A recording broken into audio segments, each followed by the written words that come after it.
on the line at the moment. We are recording, just to let everyone know. And as we're joining, we were kind of dipping into our theme for the conference, which is travel related. All of the Grants to States folks, like many of you out in the States, miss being in person this year. We were really sad to have to do this conference again a second time virtually. So instead, we're going to have a travel theme sort of in our minds. And our icebreaker was, if you want to tell us where your, a memorable trip was, we'd love to hear about it in the chat box. Some of you may be joining under my name. We're not sure why that's happening, but if you can identify which Terry DeVoe you are, you can click on the 3 dots in your picture area and change your name and add your state initials while you're at it.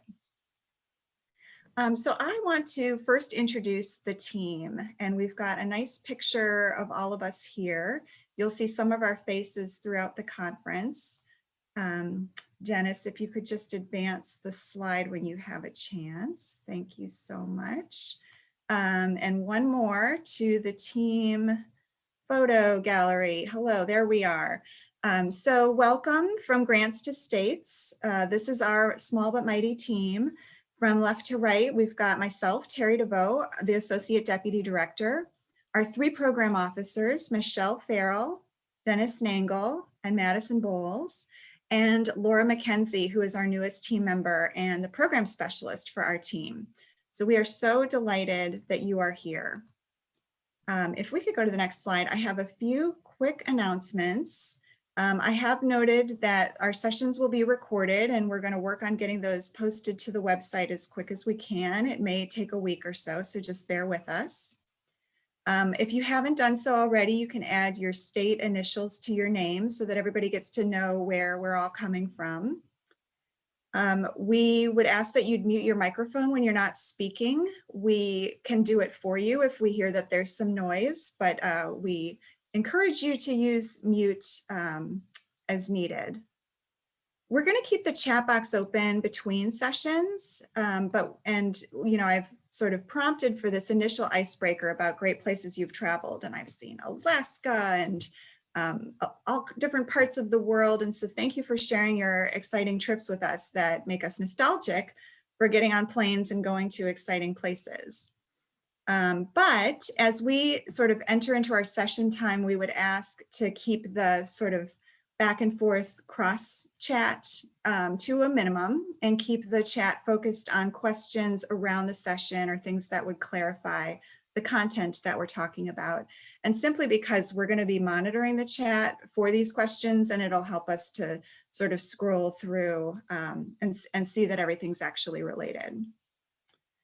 If you have questions that end up being specific to your state, it might be better to follow up individually with your program officer. Again, that would be Dennis or Michelle or Madison. And we know that this isn't a typical conference. One of the joys would be if we were together, you would have a chance to talk to each other and network and get sort of those hallway conversations in. And while we don't have as much of that in our virtual format, we do have a time tomorrow where you'll get a chance to talk to each other. We also know that COSLA is planning some member forums this month so that the chief officers in particular will have a chance to talk to each other. And as IMLS, we're going to continue hosting Zoom calls for the LSTA coordinators every other month. We haven't sent out the newest schedule yet, but we do anticipate that the next one will be Tuesday, April 20th at 3 p.m. Eastern time.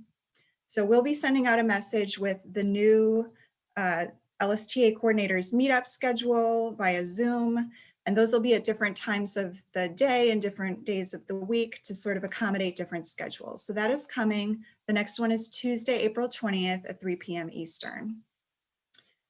For this session and many of our sessions, we're going to be inclined to save questions until the end. So if you have questions you put in the chat box and they don't get answered immediately, don't worry, we will come back to them. If there are questions we don't get to answer during the session time that's allotted, we plan to comb through them and follow up within a few days after the conference. we're going to use this time, and Dennis, if you would just advance the slide. We have a half hour to kick us off, and with that time, we thought the best use would be to frame and talk about the American Rescue Plan Act funds, which are probably top of mind for you as well. We only have a half hour to do this. We only had 2 weeks notice that this was happening compared to when our conference was scheduled. So we haven't been able to build in as much time as we probably could have used on this topic, but we're going to do our best. And first, to kick us off, I'm so pleased that our director of the Institute of Museum and Library Services, Crosby Kemper, could be here to address us and to really frame this discussion. He has contacts in all parts of the country, all levels of government and stakeholders, and so he knows what these funds were written and intended to be used for, and he is, happy to be here and talk to you all. So we are so glad that he could join us and kick off this conversation about ARPA, which we are, that is the acronym du jour that we are using for these funds. So Dennis, if you would advance the next slide, we will turn it over to Crosby. Great, thanks very much, Terry, and thanks everybody for being here in our virtual conference and for continuing the great work that you've been doing during the pandemic and will be doing post-pandemic, which we hope will happen soon. I'll just tell you that my most exotic travel was to China. I taught English in China in 1984 at the University of Sichuan.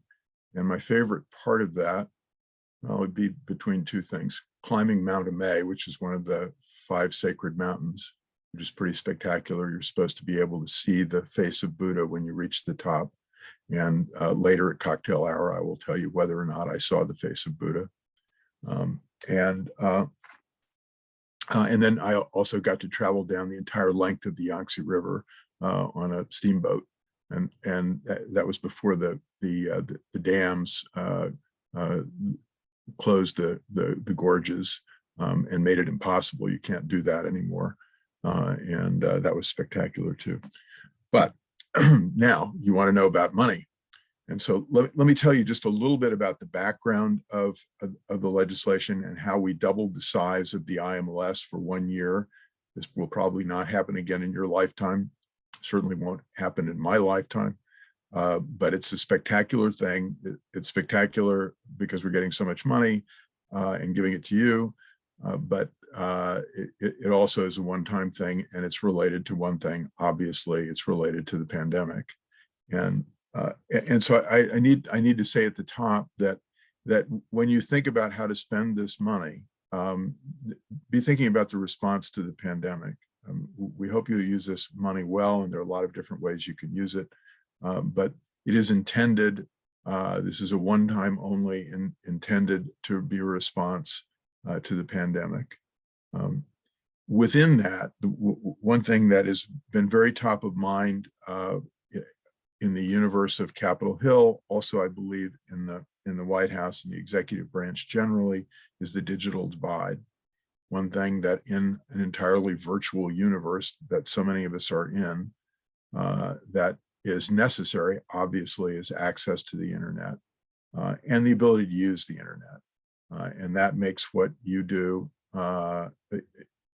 in the library and what you do for people outside of the library infinitely more important. And it is a focus of the ARPA money.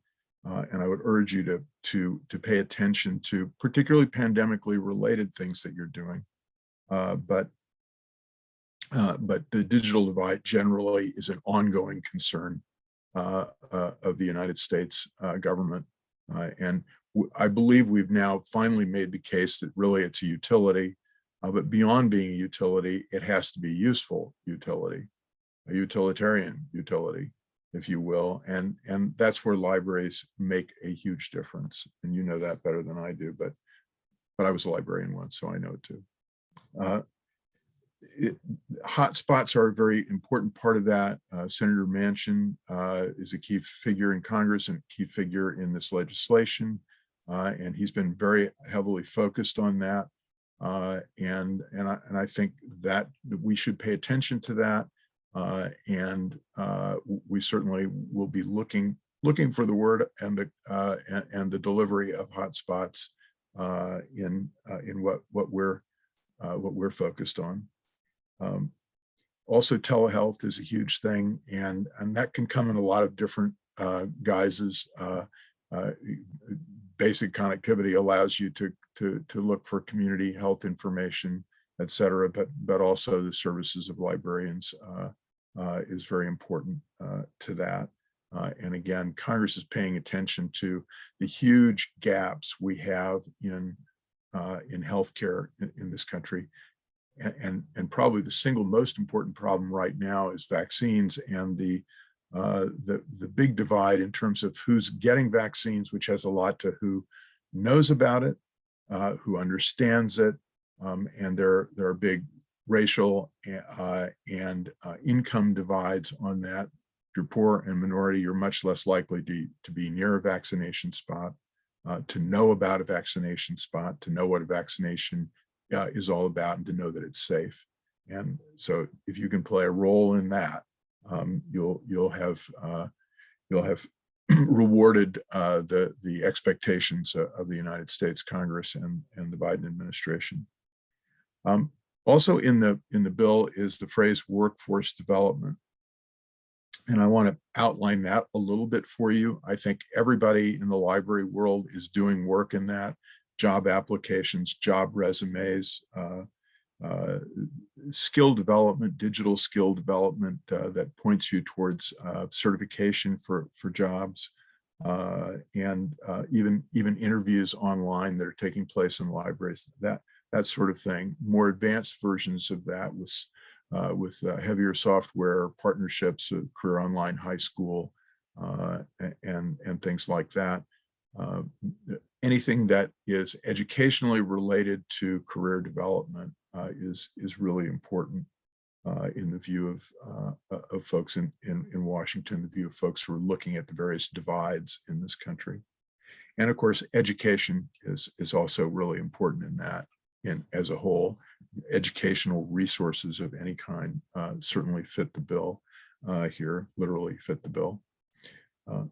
And I would say that something we have stressed through the CARES Act and through the American Rescue Act, and we'll stress going forward in our regular grant making programs, is the notion of community impact, partnering with other community organizations. At the IMLS, we particularly like it when you partner with museums, of course, our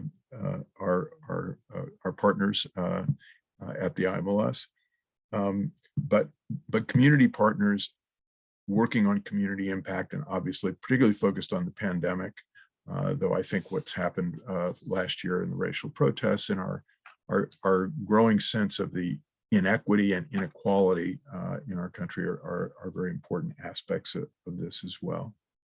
So that's an outline of the intent of the bill, as we can tell, as best we can tell from Congress and from conversations inside the Biden administration and the executive branch generally. A very large amount of money has been provided out of the 3 stimulus bills over the last year. We've, as I say, doubled our size. It is intended to make life better for people who've been harmed during the pandemic in particular, but it's also meant to strengthen libraries' response to these divides in our country. And so that's an ongoing focus. And Terry will tell you a little bit more about the flexibilities in our grant programs. 2 things are true. The faster we spend this money, the more it will have a direct impact on the problems of today, which is the point of the bill. But also there is a lot of flexibility. And if you're creating something that is going to benefit your community, and particularly benefit the folks who have been challenged or left out historically in your community, we will be able to look very favorably on that. So I'd just like to wind up by saying thank you to all of you for the hard work under great stress I want to thank my staff too, Terry and the staff that she introduced. They're working very, very hard, working long hours under stressful circumstances. And I know you are too. And so appreciate your understanding and appreciate your very hard work and your continuing to fulfill the mission of America's libraries. Thanks. Thank you, Crosby. I'm going to talk logistics on ARPA for just a little bit, and hopefully we'll leave a little time to answer questions. I see a few already coming in, so we'll hold those till the end. But on the next slide, we just want to reiterate that we have already sent quite a bit of information about the American Rescue Plan Act to the group of state library administrative agencies, a select group of contacts. These are usually the chief officers, the LSTA coordinators, and the heads of library development that are getting these messages. The third message on this list here did just go exclusively to chief officers. But if you're interested in the content and you know that somebody should have received that message, just follow up with them. And mostly we wanted to memorialize it on this slide. These slides are available on our conference agenda on our website. So next slide. It's going to be very similar to CARES Act in the way that this rolls out. For those of you that were around last year for the last stimulus package that went through IMLS. So what we had was an existing allotment award for 2020, and then we sort of brought the CARES Act into the scope of the larger allotment award with some special provisions. ARPA is working very similar. You already have your fiscal year 2021 allotment award. And so the ARPA grant is going to be running in parallel with that. We have not actually issued these awards yet. We anticipate they'll come in April, but we will give them the same end date as your fiscal year 2021 award, which will be September 30th of 2022. There is a focus on rapid response. Crosby did talk about the optics of getting this money spent quickly into communities to stimulate the economy, to be a stimulus, and to respond to the pandemic, which are pressing needs across the country. That said, we know that this is a short amount of time and it is a large amount of money. So if you're feeling like you're getting to next summer and there is still money to be spent, or things that you anticipated spending money on aren't coming through because of some supply chain issues or such, please let us know and we can work with you on individual extensions on an as needed basis. The gift of these funds, as was the case with CARES Act, is that they come with no match requirement. This is pure federal money for you to spend with no sort of strings attached in terms of you bringing state dollars to the table. So it is truly that once in a lifetime kind of funding that we don't, anticipate you seeing very much at all. And then we do have some special spending priorities attached to it, of which Crosby kind of outlined the vision already. On the next slide, we reiterated what we sent you in an email. So I'm not going to read it all here. It's just mostly to memorialize what we've already sent you. And we anticipate this being the language that goes into your awards in April. But basically, the spending is much like CARES. There's first and foremost a digital focus to this spending, digital inclusion. Secondly, response and emergency relief to libraries component of this. That would be kind of along the lines of the personal protective equipment and helping libraries to safely reopen their physical spaces kind of work that you did under CARES. So again, very similar. The third part of this, we've tried to make a little bit broader because we know it's a lot of money. Basically, you have a lot of flexibility here to spend money under allowable cost provisions that respond to library services that meet the needs of communities. That can include things like personnel, technology, training, materials, supplies, equipment. So the full gamut of spending that you would see in a library is pretty much allowable under this act. We would like it to be sort of the third order spending that you prioritize, but it is there for you as a flexibility. And then we've kept in the provision about reaching tribes and museums as appropriate. And we've also couched it this time as those tribes and museums that are best positioned to help respond to the pandemic. So next slide. This is all falling, again, under the umbrella of our existing grants to state statutory provisions, which means it's falling under the LSTA priorities and your 5-year plan. We believe that your 5-year plans are all broad enough to encompass this work, and other provisions within your regular allotment spending will still apply. For example, you can still determine who is eligible for these monies if you decide to subaward. You can still use up to 4% of these funds for administration. That's optional, but you have that latitude. We're still using this within the purview of the allowable costs for the program. And that means that things like the Children's Internet Protection Act, when it comes to internet-enabled devices, still applies. And we are still a non-construction program. So we can't take these funds and start dabbling in construction.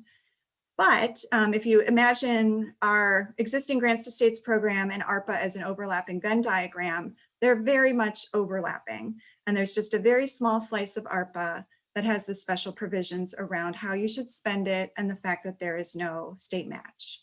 Next slide. We always have existing overlapping awards. At this point in time, shortly, as soon as we get into April, we anticipate that you will have 4 overlapping awards. You will have your fiscal 20 award and CARES Act, which are running in parallel. You'll also have your fiscal 21 award and ARPA, which are running in parallel. And each of those stimulus funds will be reported in the state program report with the other allotment awards. And we'll talk a little bit about the mechanics of that.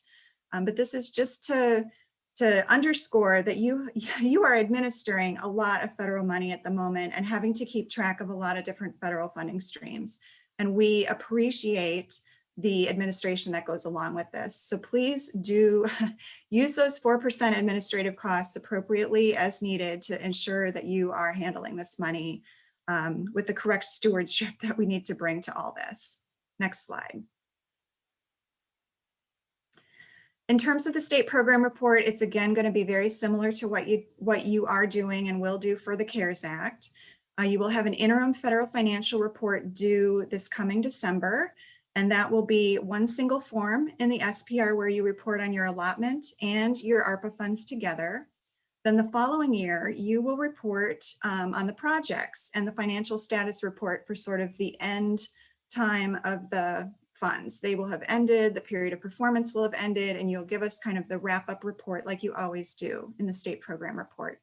We would just ask that you title projects that are using ARPA funds with the prefix ARPA : and that will help us differentiate as program officers start reviewing those projects. This is similar to CARES Act. We said title your projects CARES Act : so that'll be coming up. That's the next round of reporting that you'll do.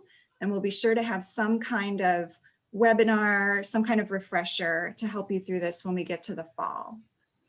You still have a maintenance of effort responsibility. However, ARPA doesn't really change that in any significant way. Your 3-year average is still your 3-year average based on what you've been reporting in the state program report over the years. And so that will just kind of be a parallel process to all of these stimulus funds that are happening. Next slide. I think we're in the home stretch. We are so grateful to you for administering this. We understand it is a huge burden on some level that the states and the communities that are seeing this funding are looking to you to help administer it. And we recognize that it's a lot of work. It is a lot of work, but you are well positioned to do this. The fact that you did CARES Act so well speaks to part of why this has come down the pike again. And we are here to help you answer the questions as best we can. We're working through it as well, obviously, and we won't always have answers as quick as you might need them, but we will do our best.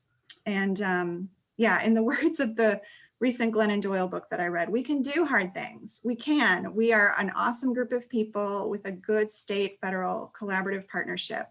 And we know that you are all very well positioned to get this done. And with that, I will leave 5 minutes for questions. Hey, Terry, we already have some questions in the chat, so I'll go ahead and get started on them. Mary Susie in North Dakota asked if ARPA funds can be used for equity, diversity, and inclusion related efforts, such as training for librarians. Yes. And yeah, Crosby already indicated in the chat that it may not be, that may be a little indirect related to the pandemic. In terms I'd of, say yeah, it's possible, but we're looking for more direct, immediate help to people outside the library. And that can certainly involve funding for staff. Training, I think, is just not high on the list. It's, it can be used for it, but I wouldn't put it that high. really good point. Thank you. The next question we have is around the timeline, I believe, for ARPA awards. When can folks start dispersing awards? As soon as we make the awards to you, which we anticipate to be sometime in April, you will be able to access the federal funds through our EGMS Reach system and begin, asking for payments. We don't have an exact date yet, so we'll just have to see how quickly we can move through the sort of administrative hurdles around making the awards. Great, thank you. Nicole Davies in Colorado asks if they could include talking book libraries and publicly funded prisons or jail libraries along with school public and higher ed libraries. If your state has the flexibility to work with, make awards to those types of institutions, then we have no problem with that. Thank you. Chris in Connecticut asks, is ARPA money a part of the MOE calculation? It is not. The MOE calculation is based on the state dollars that you are spending, and since ARPA is federal funds, it would just be completely outside of that. Thank you. Lena in California asks, would making the library safe for patrons to visit, such as plexiglass installation, be okay with the use of ARPA funds? We just caution with installation that we want it to be like installation light. We don't want it to dabble into construction areas where you would have to invoke construction trades to be bringing in big equipment and tearing down walls. So the plexiglass installation we've seen kind of meets this bar of allowable, but just proceed with caution. Thank you. And Leah asks, to help county law libraries with relief. I'm sorry. Minnesota had a similar request, similar to Nicole's questions, to help county law libraries with relief, but she's unsure how to do that without supplanting salaries. I'm sorry, Leah, if I don't quite understand your question. Yeah, and that might be one we could just talk with you offline about, since it's kind of a specific instance. I mean, certainly this is relief funding, this is stimulus funding. And so we might have a little bit more latitude than we normally would to think about salaries.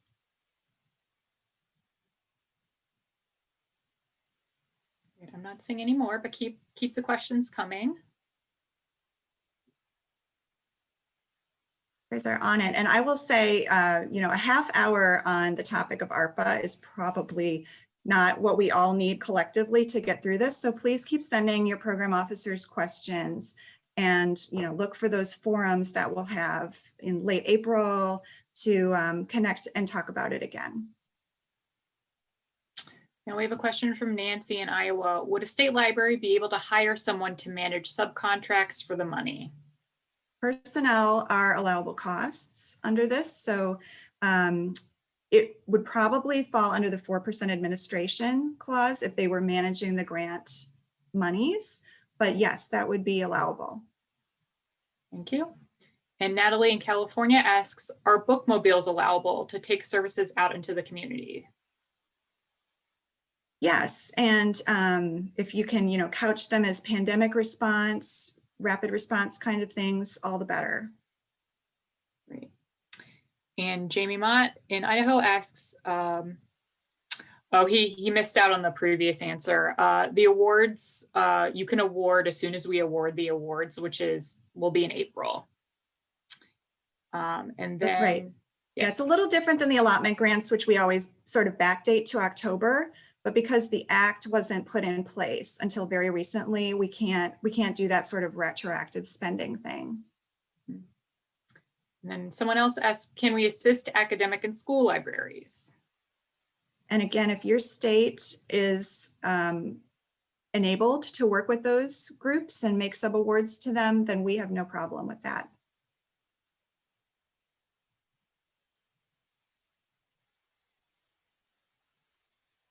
Great. We did it, everybody. We did a half-hour lightning round of ARPA. And Crosby, thank you so much for joining us. We know you're very busy, and having your vision and your leadership in this time has been truly an instrumental piece of this process. So we thank him. Thanks, Terry, and thanks, everybody. We are moving along in our agenda. We don't have a formal break yet. We're going to go right to our next session, which, as we originally conceived it, is now a little bit out of order. We were going to do some 5-year evaluation things grouped at the end of the day, but because of scheduling issues, we're going to bring up Matt Birnbaum, our supervisory social scientist, in the newly branded Office of Research and Evaluation, or ORE. Matt has seen a number of acronyms in his time, and this is the latest and greatest. I like it. It's simple. Office of Research and Evaluation. Dennis Nangle is going to accompany Matt Birnbaum with just a few prefatory remarks about 5-year evaluations. And you know, who'd have thought that this would happen right in the year when you were all administering stimulus funds? But we are prepared for it as a federal agency. We have done our best to make resources available to you, so this is a smooth process. A lot of the work will happen on your end, but we're going to do it together. And this is our way through this conference of sort of kicking off the process. So Dennis, I'm going to turn it over to you, and then Matt will be up to talk to us soon. Wonderful. Thank you, Terry, and all the other Terrys. It's always nice to have a chorus of Terrys joining us. But yes, so I plan to spend a very brief portion at the beginning of this session going over some of the standard items related to the evaluation, what the guidance says from a process and deadline perspective, and then I will hand it over to Matt, who will take more of the meat and potatoes of this presentation to really get into more of a deep dive of the best practices, some of the ways we define the data we're looking for, and the analysis standards that will be helpful for both you and your future evaluators to know. So, and as Terry mentioned at the beginning of this, we thought, well, this is a travel theme is really sort of appropriate considering the meat of the conference content, because, you know, now that we're in this very weird limbo period of remembering what it was like to travel, thinking back on those wonderful times, and then also kind of seeing the light at the end of the tunnel where travel plans can be made once again, we're in that same position with our 5-year evaluations and a forthcoming 5-year plans. So before we talk about the future, let us reflect on the very immediate past and talk about the 5-year evaluation. So before we go any further, I'll ask Madison to help me push out an informal poll. We wanted to get a quick glimpse into the level of familiarity that everyone has or doesn't have with the 5-year evaluation process. You should be seeing it soon, hopefully.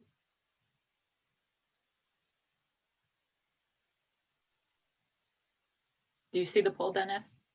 Well, I'm a co-host, so I can't see it, but I think hopefully Matt is giving me a thumbs up. Great. Great. Thanks, everyone. So we'll take some time. I can't see the results until they're pushed out, Madison, but we will very shortly. So I think I will just say, I think this might be the later poll. This is the one about evaluators coming on board, and that is okay, but just to prep you, Dennis. Okay, that's great too. It's a great Everything question. is great.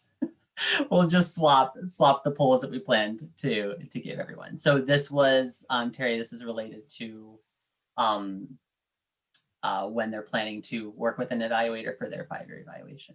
Wonderful. All right, we'll give it a little bit more time. Madison, you can use your best judgment based on how many Looks like things are slowing down right now, so we'll go ahead and and Yes, end that's it? correct, Bev. One response per state or one response per Terry, whatever you prefer. All right, share results. All right. Looks like the majority of folks are looking to start in the summer. Okay, great. It's good to know. And I can't see those results. Oh my goodness, So. 34%, 34% plan to start in the spring of 2021, 44% plan to start in the summer, and 22% plan to start in the fall. All right, great. Thank you all for your flexibility and your engagement and your feedback. I'm going to move on now to another timeline. We can't go too far in our presentations in the conference without sharing yet another timeline. We love timelines. We love visual timelines, and especially ones that have so many award layers on it. So for those SLAA staff that have worked with grants to states prior to the pandemic, you might be familiar with a less complex timeline that we typically present at our annual conferences. This year, we've updated the timeline to reflect the usual 2-year awards, as well as the 2 separate stimulus funds and where they fall in line with the time frame. And there's obviously much to digest with the timeline, but the bigger picture here is I want to direct your attention to the 5-year evaluation deadlines and the forthcoming 5-year plan deadlines and how they intersect with your quote unquote day-to-day grant management deadlines. So as you can see, the most immediate evaluation related deadline is March 30th, and that's when the evaluation is due. And then not too far behind that, on June 30th of 2022, is when your plans are due. And again, just to kind of get a big picture, broad brush, you see that not too shortly after June 30th is the October 1st, which is the beginning of the new 5-year plan cycle.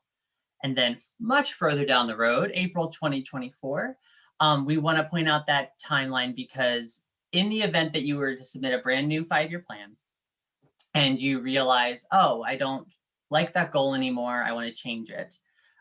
There is a process for doing that, but we just want to let you know that even if your request to change your goal, one of your goals is approved, that can't be reflected until April of 2024. So we say all of that because obviously planning is key with this process.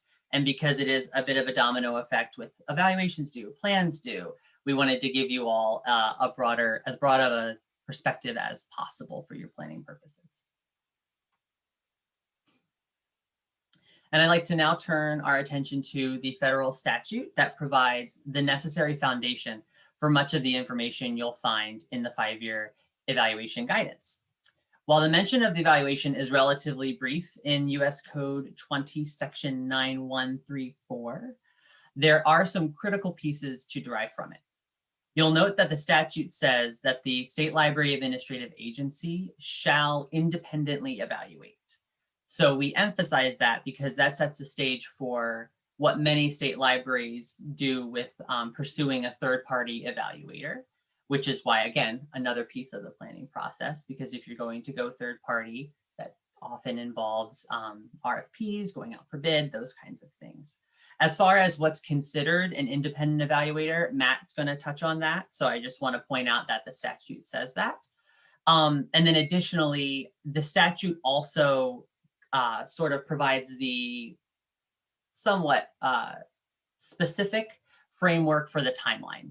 So you see there in the little excerpt that the evaluation is to be conducted prior to the end of the 5-year plan. And this is so that way there is no gap between plans. And also, I think for the intention of being able to glean the feedback from the evaluation to inform the forthcoming 5-year plan. And so that's why it is by design that the timeline is for your 5-year plan, you're evaluating 18, 19, and 20. And here again is, I referred to the guidelines for the evaluation. This is all derived from the statute. And that is a link to the 5-year evaluation guidelines, but that can be found in our Grants to States manual, which is basically the hub for all of our critical resources and guidance for the Grants to States program. I want to add here as well that you are not expected to include CARES Act funds or activities as part of the formal evaluation. And so there's several reasons for this, and Matt will go into them as well, I believe, in his section of the presentation. But because your original 5-year plan was written prior to the advent of the CARES Act funds, that we can't really reasonably expect those CARES Act funded activities to be evaluated along with your 5-year plan. And a quick snapshot of our review process. I want to emphasize here that our role at IMLS related to the evaluations is that we are accepting them based on them meeting the requirements in the guidance, and we are not grading or evaluating them. Well, I just said evaluations, but we're not grading them in that sort of substantive way. So we emphasize this, and Matt again will go into the more of the statistical components of the motivations, but this is because we don't want to assume that you knew everything. You can't see the future. You can't tell the future. You can't anticipate everything that could potentially deviate your original intention of your goals. So to say that a goal was partially met does not mean that you failed necessarily. And we would encourage that level of transparency in the evaluation, not only for our intents and purposes, so we understand what happened at your state, but also for the hopes that it is beneficial information and feedback that you can then use for your forthcoming plan. So I just want to emphasize that. And then from a timeline perspective, we have our program officers, we have 90 days to finish reviewing all states' 5-year evaluations. You all are on the exact same timetable. So it's a lot of reading for us in April and June through June of 2022. And then once everything has been accepted and everything is said and done, you'll receive official letters of acceptance from us that kind of close out the evaluation process. And finally, as far as paying for the evaluations and the plans, there's a reference to some guidance on this, and it's the administrative costs memo that is, surprise, also in the Grants to States manual. But we want to emphasize that as far as what category of funding they can go under, it can be either an LSTA project, like all by itself. It could be under the administrative project, or you could even use state funds to pay for those evaluations. So there is a lot of latitude with what funding category you use. But what we do want to point out here is that the statute says that as far as how to fund it, the determination will be made by the state library and, quote, must be handled in a consistent manner. And what that means is if your evaluation was funded under an admin project for the last cycle, the statute expects that it will be consistently funded in the same way for the future cycle. But if there's some extenuating circumstances or the other reasons why your evaluation may be funded differently this cycle than in the past, please reach out to your program officer so we can kind of discuss more of the finer details. So that's all of the perfunctory time with the evaluations. And so now I'm going to hand it over to Matt Birnbaum, who's going to dive into the statistical components. Thanks, Dennis. And I'll try to keep the statistics to a minimum. I want to talk a little bit about the 5-year evaluation for the veterans. You've heard me give this spiel twice before in the last decade. We're going to make some little bit changes this time. I really want to focus more on making sure that this whole process of evaluation is as useful to you and your other key stakeholders as possible. Next slide. So to do so, we're going to focus on 5 things. We're going to just give the overall framework for doing this evaluation. We're going to try to address some key concerns, go over a little bit more of the guidelines, flesh it out a little bit more in detail, and then talk a little bit about next steps with a particular emphasis on ways that we in IMLS are going to try to provide some new types of support to you and your evaluators. And then at the end, we'll take some questions and answers. And along the way, we'll try to do so as well. And I'm already noting we've got 2 comments already in the chat to address. Next slide, please. And one more time. Okay, so for the veterans, about literally 10 years ago, I was welcomed into the community.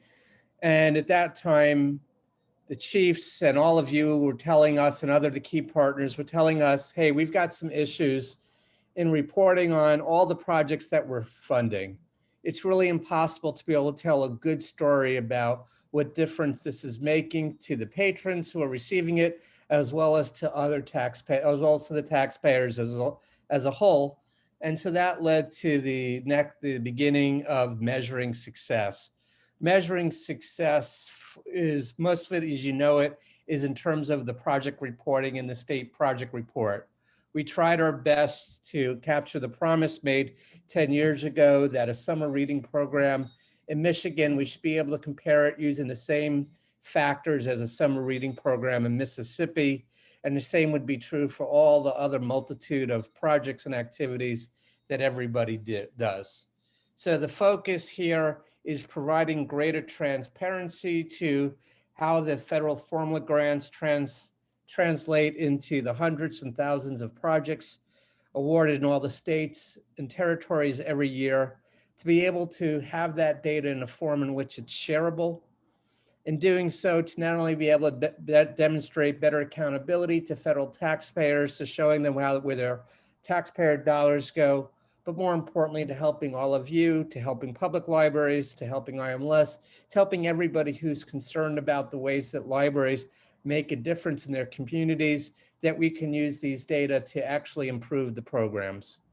In doing so, right from the get-go, and it's built into the DNA, the S.P.R., the project level data, is balancing national level needs for that. We need to be able to tell a federal story with the needs of each of you in your states and territories to be able to tell the stories that are within your territories.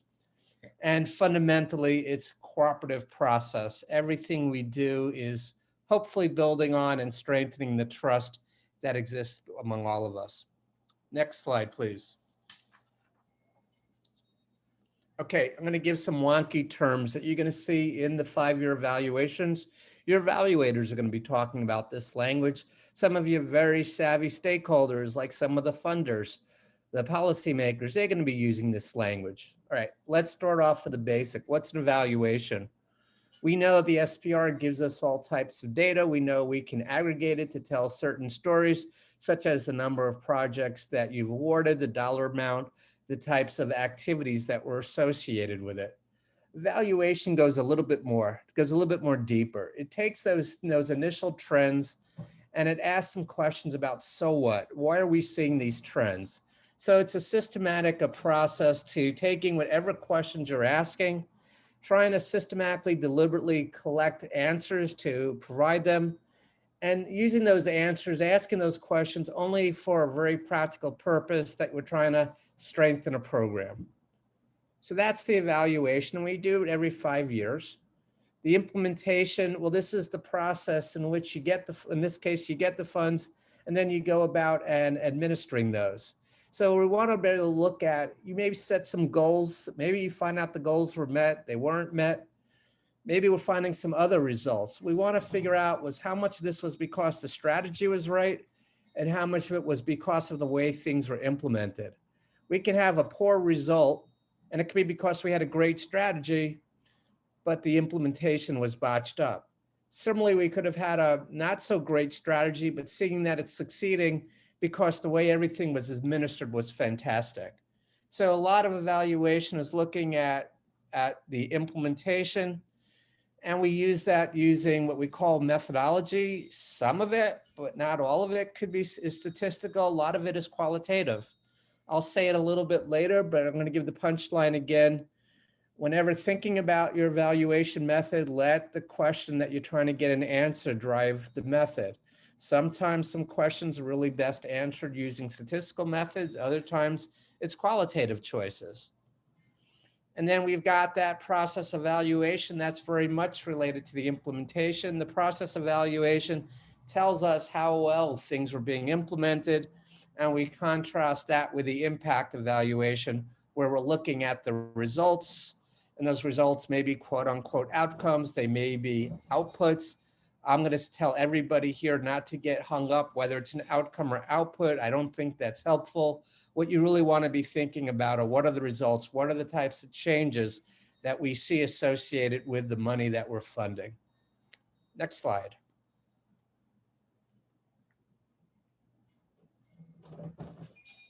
Okay, so I'm going to just build on some points that Dennis just elaborated on. The 5-year evaluation objective, we're being driven by the objectives in our statutory legislation. I'll talk about independent evaluation is in a second. For right now, we want to make sure that this cooperative process where the evaluation is useful for you at the state level is also useful for IMLS and others who are interested in the national level stories associated with this program. To do that, we're setting up this evaluation in a way that maximizes the strengths of the SBR data so we don't have to reinvent the wheel. We're going to be trying to highlight effective practices, and we'll get to the retrospective questions in a moment. Here, I want to highlight effective past practices, both for you to make some changes in your next 5-year plan, as well as to be able to share it with others who might be interested in what works.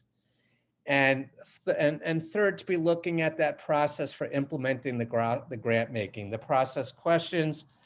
And I'm already seeing one chat that I'll respond to now is Crosby's snarky words. Yes, impact, impact, impact. It's our favorite words too. Next slide, please. All right, couple of COVID caveats. All right, we know we've had CARES grant funds. Now we've got the ARPA funds. What do we do with this? ARPA, we don't have to worry because it doesn't cover this 5-year evaluation. The evaluation will cover fiscal years 2018, 19, and 20. We know that CARES Act funds were doing it. We're going to tell you to exclude the funds. You have a choice to include it, but we're telling you to exclude it. If you want to account for COVID-19 related disruptions, exclude the CARES Act funds. But if you want to talk about the disruption that COVID-19 has had on you, here are some caveats. Don't report on either the CARES Act or ARPA Act. If you want to make sure you're separating it very distinctly, don't mix that up with your regular funds for 18, 19, and 20. The most important thing is to think about how the pandemic, what experiences that you've watched over the last 12 months, how that might be influencing the next 5 years. I believe we have already that Jody is asking, Rose the comment, one of the things we're trying to wrap our heads on is what will the future hold? We know that the pandemic is causing lots of disruptions in the plans, and this may be a really good point where even if you're not looking at the CARES Act funds itself, you're going to be looking at what do we know about the pandemic in terms of some contingencies that we want to build into the next 5 years. That would be fair game. In terms of CARES Act specifically and ARPA funds specifically, stay tuned. We're having discussions here internally about how we want to report on it, and we'll come back to you. But right now, the biggest message again is you're not obligated to report on CARES Act funding in this evaluation. It's no mandate. If by any chance you want to, treat it separately, but most importantly, just think about how the pandemic might be interrupting where you're going to be going for the 5-year plan, some of those experiences from the past year. Okay, let's go on to the next slide. And the next slide. Okay, fancy slide. All right, independent auth evaluation. The legislation is quite clear that the evaluator has to be independent. And the most important thing here is that the evaluator has to be free from outside influence. We basically tell you to use a third party because that almost guarantees you that they are independent from that influence. So they pass the judgment, they're not going to get fired from their job. They may not get a contract with you again, but they're going to be able to provide that independence. if you want to be able to do it in-house, every now and then we get a state or territory asking us. The basic test you got to be able to do is to be able to show that they're not in the line of fire in terms of managerial responsibilities for grant making. If they were to provide for some type of negative judgment, they shouldn't be anywhere related to the grant making. Conversely, they also need to be showing that they've got the skills and competencies that come with being in the evaluation profession. There are certain social scientific methods that they should be able to be quite be experts in, to be able to ensure that they can adequately analyze that information and provide it into you in a way that's credible. So the most important piece now is then saying that the independent evaluator that you pick in this evaluation, what makes for a successful evaluation? It's one that's going to be useful to you and your key stakeholders. We're going to giving you some places right now where you can find some more information about it. I'm putting a little heads up now. One of the new things that IMLS is offering is an evaluator community of practice. We'll start it in the summer and we'll talk about it at the end. But we want to be able to provide this here now so that everyone knows we're going to try to be with you together and building up everyone's capabilities. Next slide, please. All right, just some statistics about the last 5-year evaluation is that last time we saw that there were a total of 29 evaluators working with the states and territories. Only one evaluator was in-house, worked in that SLAA, the rest with third parties. One of the evaluators worked with 20 states. Others worked with 1, 2, or 3. About 22, most of them, evaluators worked with just one single state. Leah asks, when you say in-house, do you mean within our agency or our state? Either one. We're basically making sure, though, it depends how big your agency is, and we're making sure that that person is truly independent of anything dealing with grant making or oversight of the LSTA program in your state. It could be that your agency, your state has its own independent research and evaluation shop. That would be the type of person that might be qualified to provide an independent assessment. Next slide, please. All right, first consumer tip for the day. How do we choose that independent evaluator? Your cardinal rule is to balance their ability to offer scientific objectivity with your stakeholders able to trust them. So we start off at the very top. Do they have independence? Do our stakeholders find them credible? To be able to start diving into that, we want to make sure that they can understand the specific context of the way your organization functions, the environment in which it's situated. Can they basically produce some independent judgments and understand what the reality is for you? In doing so, can then they be able to give you findings and recommendations that are adoptable and transferable as you move forward to the next 5-year plan and you're working with any of your public libraries and other libraries that are associated with this program? Is the cost, is it manageable? Is the timeline manageable? These are all pieces that's going to make for a good evaluator.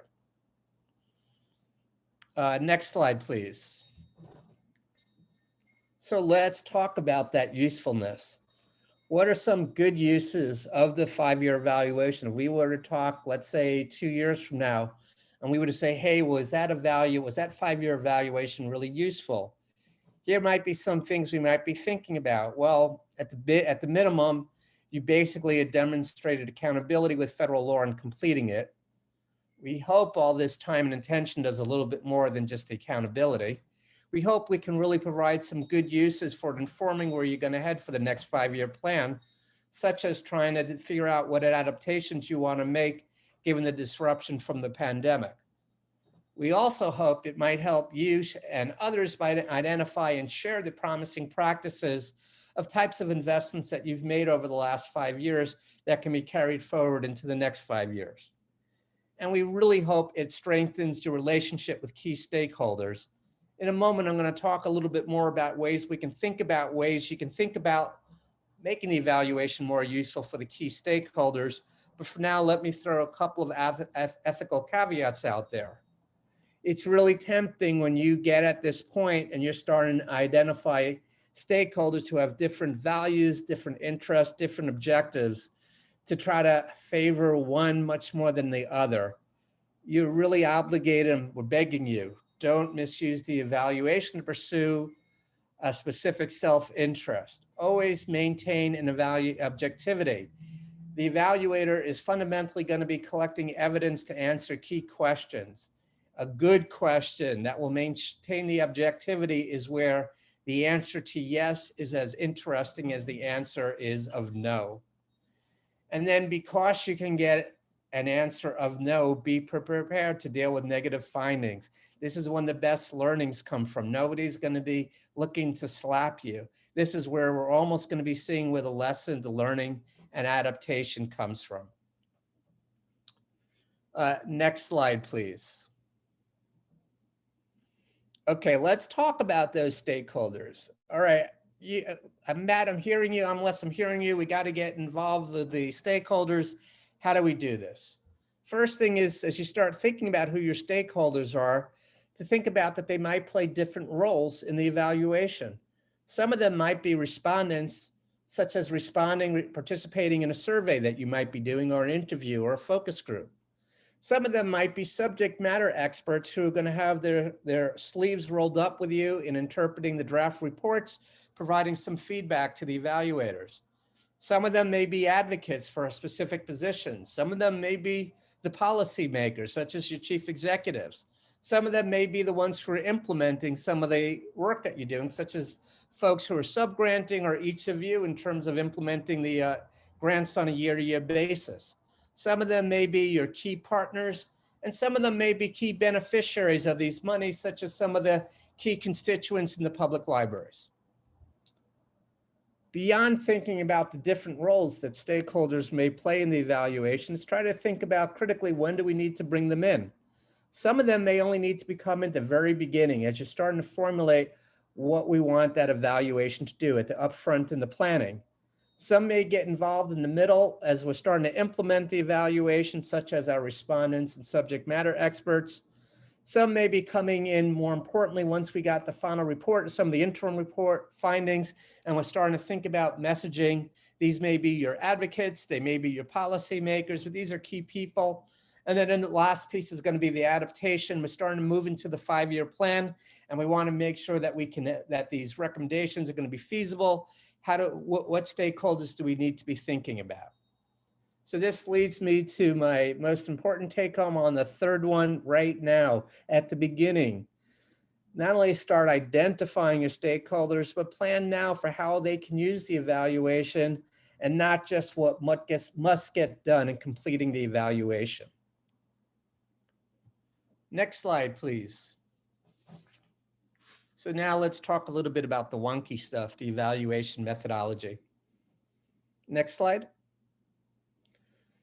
There's no one-size-fits-all approach. The questions that you ask are going to drive the types of data you need and the way you're going to analyze that data. We start off with the foundation that everybody's going to start to maximize what you can get with the SBR data for all your projects. Hopefully that will give you some answers and will help drive you where you need to drill deeper to try to look beyond that. You might have some other administrative records that the evaluator wants to look at, like your last 5-year plan, some of the annual budgets, any key memos that have been out there, some of the legislation, correspondence that you've had, such as with the IMLS program officer. These are all rich sources of information. We might be looking at some published evaluations and other studies, like if your state had conducted an audit on the program. This might be some valuable data for that person. Any media, newspaper clippings, PSAs. You might be having them do interviews and focus groups. You might be having them surveys. You might even have them be working visually in terms of photos and videos. These are all key types of data that we might be looking at. Next slide, please. Once you collect the data, we got to figure out how to analyze it. There's not going to be a one size fits all. So as we've got different types of data, it's going to be amenable to different types of analysis. Maybe it might be some statistical analysis. Maybe it might be types of qualitative analysis, might be others like case studies, social networks, some GIS mapping. And in general, when we do these evaluations, we're seeing a whole blending, a mixing of methods. I'll talk about this in a moment, but right now, just assume that the good evaluators, they're going to be blending using different types of methods to be answering different questions. And you should be able to see what they're doing and have comfort in it, that they really have mastery of the methodology. Next slide, please. So last cycle, when we looked at the types of methods that we saw folks do, all of them, every state used a document review because principally they were relying on the S.P.R. Almost all the states and territories did surveys and interviews and focus groups. And then we had some others who were using some additional data, using some other methods like doing some social media analysis, doing some, we had one, I think it was Illinois, if my memory is correct, where they had an evaluator did a very interesting ethnographic analysis using a cool piece of software. We had about 5 states who were looking at the PLS data to supplement what they were getting from the SVR. So there's lots of ways you can skin this one. And there's lots of ways to make this very valuable. Just as a heads up, you know, we think that in this next year's cycle, what will be different from the last one, of course, will be that the evaluators, whatever method they'll be using, they're going to have to be working remotely, virtually. I want you, everyone here, to know there's nothing stopping evaluators from doing surveys and interviews, focus groups virtually. We've been doing this for years, decades. So this is not shouldn't be a major disruption for any of the qualified, credible evaluators. Next slide, please. This leads me to the second tip that I said it earlier, I want to say it again. Don't think that I got to pick an evaluator who knows statistics or an evaluator who knows interviews. Really what you want to know is what are the questions that you want answers to, and then see what the evaluator can do. The evaluators there'll probably be a couple of them if they're doing it right, and they'll all have certain methods that they're particularly competent on, and they'll know how to work together in terms of matching the source of data and the method of analyzing that data to best answer your questions. Next slide, please. And more consumer tips. Do develop your plan before the evaluation starts. Ask the important questions, figure out where your stakeholders are landing on it. Ensure your once you do that, then you can go and find your evaluator. At that point, make sure the evaluators are upfront about their choices they're making. On the method, there's a cardinal rule. They should be transparent so that one of their peers can look at what they've done. And basically, if they were to have done exactly what they did, they would come to the same exact findings. So there is no risk of bias. Balance your agency's needs for the evaluation with those of other stakeholders. When you've got conflicts, be it different stakeholders within your agency or interests of your agency with some of your other stakeholders, always let the larger public interest drive the resolution. Don't let self-interest drive it. Finally, always use result-based management principles. Don't think you're the evaluator. What you really want to do is figure out what your timeline is, what the key milestones are, and make sure that they're giving you those key deliverables on those milestones and you hold them accountable to those results. Don't you take on the headache of how to make the meatloaf. Just make sure whatever vegetarian lasagna, whatever meatloaf they're making, that it's meeting your needs.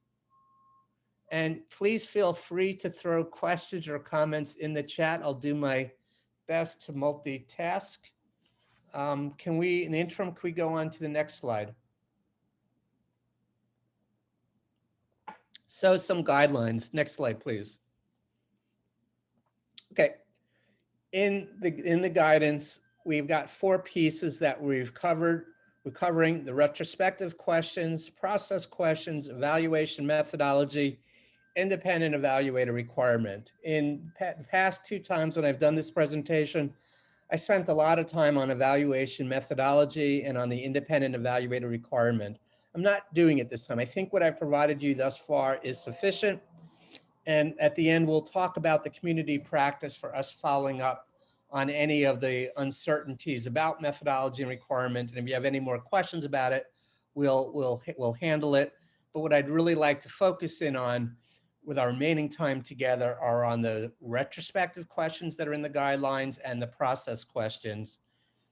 And I'm going to first take a question from Rachel from Utah, and she asks, are we allowed to have additional state library programs not directly tied to LSTA evaluated while they are completing the rest of the evaluation? Great question, Rachel. I'm going to give my answer, and I'll let any of my, Terry and any of my program officers answer. They differ. You're fundamentally required to make an assessment on the LSTA. To the extent that you think the LSTA is tied to these other programs included, just make sure you can make that own independent assessment about the LSTA program. My colleagues in IMLS, any other thoughts about that question? I just say when we're reviewing it, we're going to want some apples to apples national comparative data. So it should be very clear what the federal piece is versus anything else. Well, I should say the federal state piece that is sort of encompassed in what you're reporting on in the state program report. But if you have sideline programs that you wouldn't typically report in the state program report, just make sure that when they come through the evaluation, they're sort of set aside as separate somehow. Yep. Yeah, and Rachel, if you can do it, go for it. If that makes the evaluation more useful, go for it. Just, make sure you're addressing one of the stakeholders, IMLS, for that concern of the evaluation. Thanks, Terry. All right, let's move to the next slide then. Let's go through the questions. All right, so the first set of first questions, retrospective, and it says, to what extent did the SLA 5-year plan's activities make process towards each goal? So we're asking you to basically assess, well, for these fiscal years 18, 19, and 20, you funded all these projects. These projects all have their distinct activities. How did this relate to each of the state goals in your 5-year plan? Organize the findings around each goal. Categorize your goals as either achieved, partly achieved, or not achieved. And I'm going to flesh this one out in a moment about thinking about how you do that. And identify any key factors associated with goals that were not achieved.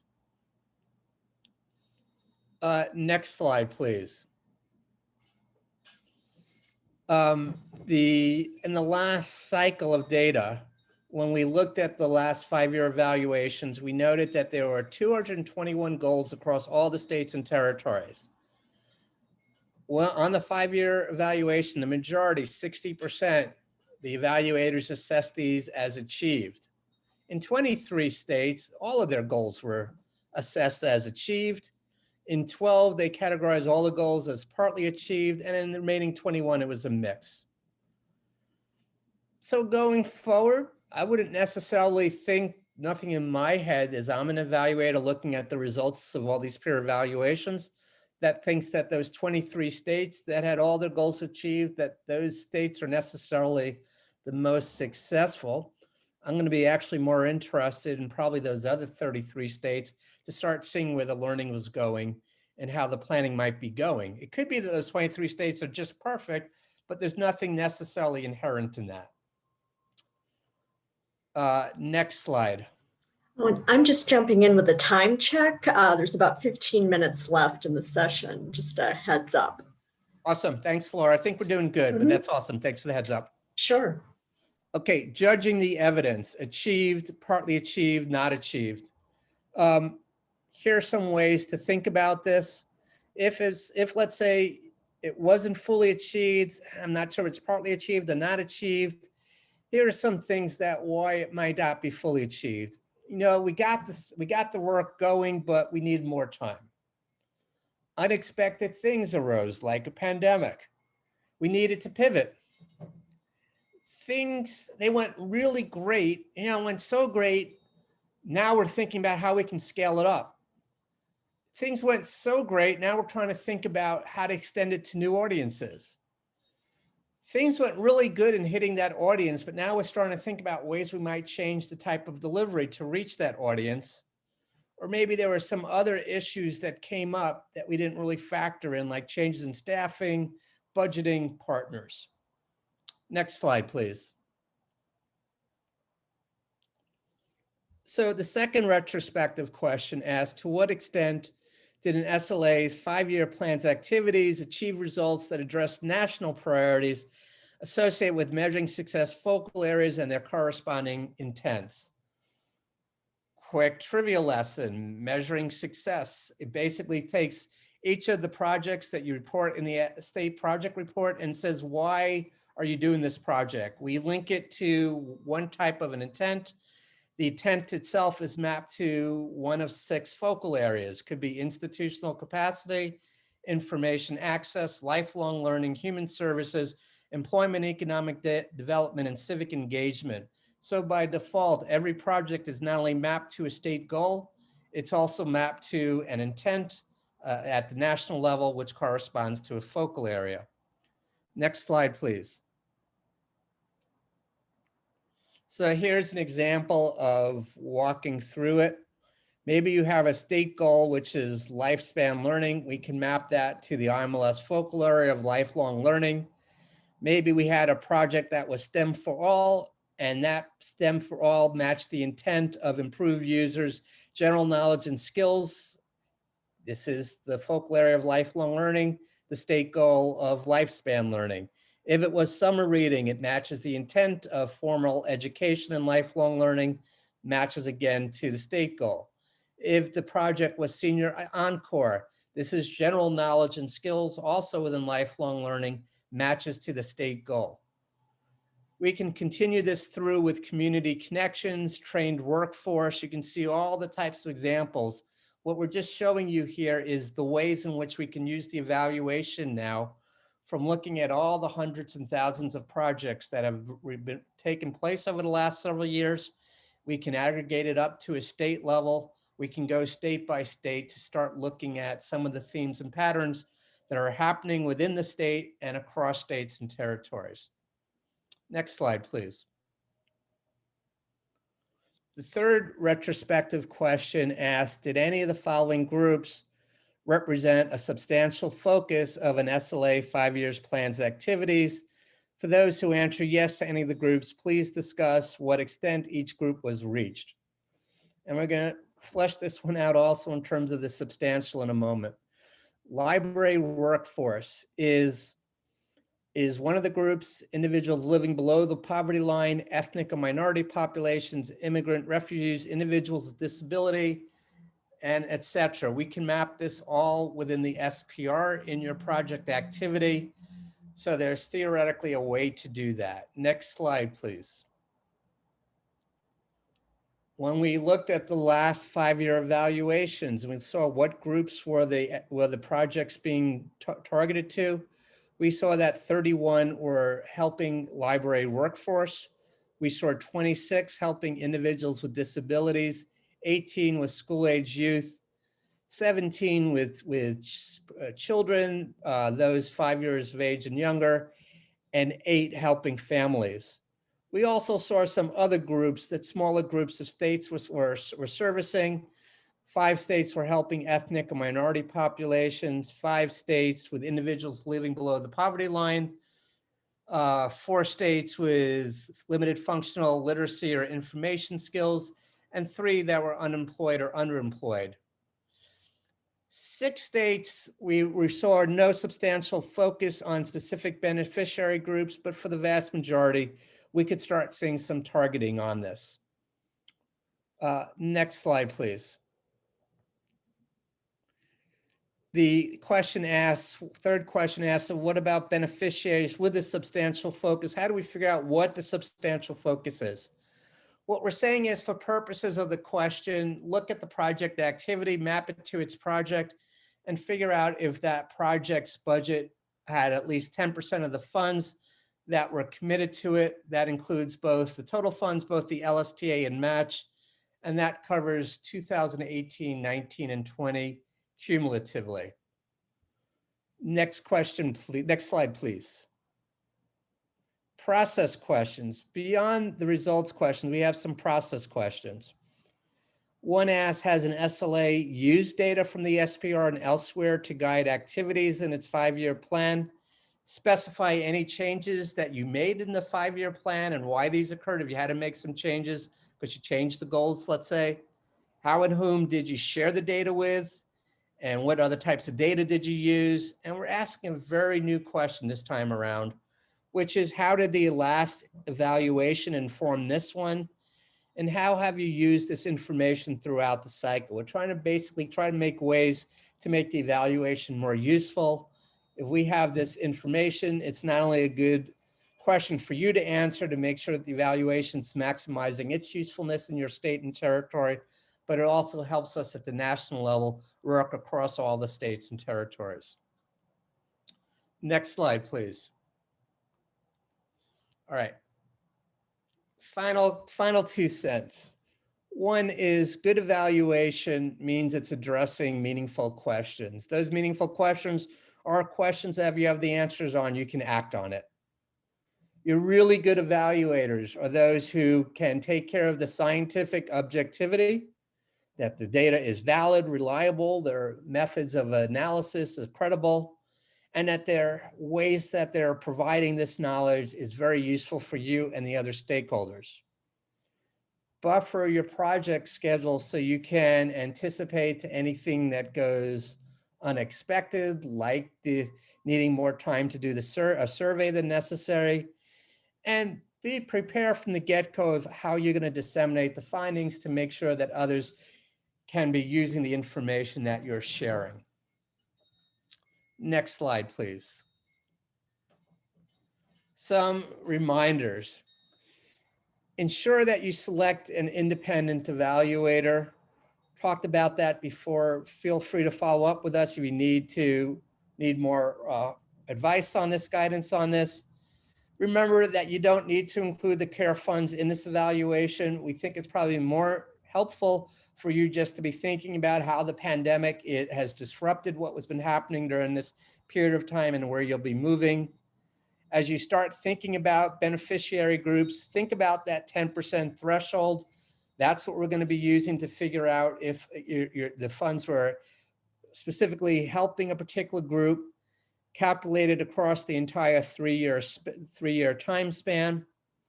I want to add one more thing that I needlessly omitted earlier. When we talked at all about making the judgments about achieved, partially achieved, and not achieved, IMLS is not setting up any universal standard for it. We're instead asking the evaluators to be working with you on that and to make sure they're transparent in terms of the method that they're using. That should be very transparent and upfront. And final reminder is to plan for others to be able to use the evaluation before you're doing it, before it actually gets going right now during the planning, during the actual process where you got the evaluator on board, and afterwards, after that evaluator has dropped off the final report to you. Next slide, please. So next steps of how we're going to try to help. Next slide, please. Okay, we will provide 2018, 2019 data for you and your evaluators. We know the SPR can be a little bit complicated to manage. Lisa Frayhill is going to be talking tomorrow more about this, but right now I just want to let everyone know that we will make the data available for both the project level data as well as the activity level. Sometime in the summer, we're going to launch an evaluator community of practice. It's intended for once all of you have your evaluators on place, we can bring the evaluators together, we can bring you together as necessary, so that common issues that go across particular states, particular territories, we can address it together and build the capacity to make the evaluations most useful. If you've got any questions or comments, particularly before we've got this community of practice up and running, don't hesitate to get in touch with the program officers, get in touch with me. We'll do our best to help out. And now with our remaining five minutes, let's take any remaining questions and comments. Terry, I'm going to turn it over to you for the first question from Jean. And she asked, could IMLS provide us with a template for the RFP? Jean, we haven't traditionally done that, but we know that within the states, there have been RFPs that have been shared among you, and we hope that you'll continue to be resources to each other. Kara asked, and we'll give Dennis his poll results in a second, not a question, but a suggestion that it might be helpful to newer coordinators to have guidance or feedback from this group regarding how much staff time and money to budget for the evaluation for small SLA, large SLA subgrants or no subgrants. Terry, it's almost a leading question, but I'm gonna have you answer this. Well, we're going to have a panel this afternoon, so you're going to get to hear from your peers just about those kinds of things. Thanks. Dennis, I'm going to ask Madison if we had any earlier questions we might have missed. Matt did a really great job of answering questions along the way, so I don't believe we have any additional questions. That's okay. great. Natalie, just curious, why don't you find it useful distinguishing between outcomes and outputs? In my mind, outcomes more directly speak to impact. Am I overthinking the difference? Yeah, I'm a contrarian, Natalie. Most people would agree with you. Here's what I would say. When we think about outcomes and outputs, particularly in the world of library, what we're really trying to think about is what difference did it make that we spent money on libraries? It's very, very hard to find transformative change, long-lasting change that happens in an individual's life from a library. A library is beautiful and wonderful. It's small barriers. It reaches the entire population. It's one of the greatest public services we offer in the country. It's much more important to me to be able to talk about the results than that happens from the experience when somebody is touched by a library, is reached by that library, than to be able to think about, well, what impact did that make in terms of how much more money that person might be having, how much more did the test scores might increase. That to me is not such a useful, not such a meaningful question for both those who are trying to build and improve libraries, as well as for policymakers who just want to make sure that taxpayers' dollars are being well spent. What's really important, and what are the results? What are the ways in which these libraries are reaching different parts of our communities across the country? Natalie, I hope I answered your question. So I just want to say one thing about what Matt just said. I think that experience that he talks about, and he talked about it very eloquently, is itself an outcome. And I think it's a narrative outcome. We need to tell the story about it.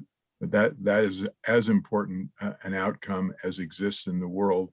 And it probably can't be quantified, which I think is Matt's excellent and completely true point. But it can be described. And that's part of our job as the IMLS, for sure, and part of your job as librarians and state librarians is to describe, to give the narrative of that experience that can sometimes be transformative and is always worthwhile. It looks like we got a question about halfway through Matt's session that was a little tangential, but Claudia from Florida was asking, my concern is meeting MOE next year or the year after, given the state budget cuts resulting from the pandemic. I assume many other states are thinking about this too. We don't have a dedicated maintenance of effort session at this conference, but I will say that there is flexibility in the maintenance of effort provision in that we can give waivers if you go through sort of a paperwork process with us. So if you miss your MOE, all is not lost. There will be more guidance that we send out about that later on.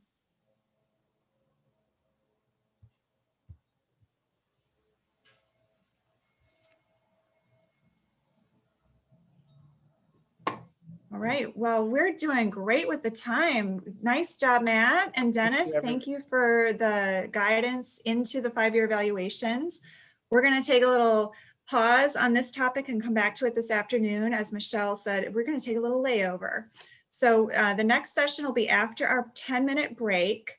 we're going to come back at 10 minutes from now, and we're going to hear about the 2 C.F.R. 200 changes, which is the uniform guidance or allowable cost things, among others. So here we go on our break, and we'll see you shortly. To you earlier a few weeks ago, something we were calling the top 10 changes to the uniform guidance and 2 C.F.R. changes that have come down just this year. Our speaker of the day, our IMLS colleague, Cam Trowbridge, is the architect of that document and has delved so deeply into the regs so that you don't have to dive quite as deeply into the regs. So we're delighted that he's here. The handout, the top 10 document, is now a handout as part of our conference agenda. So if you don't recall seeing that, you can get to it from the agenda that was linked in some of our invite language to you. And with that, I'm going to turn it over to Cam, our Deputy General Counsel. Oh, you are muted, Cam.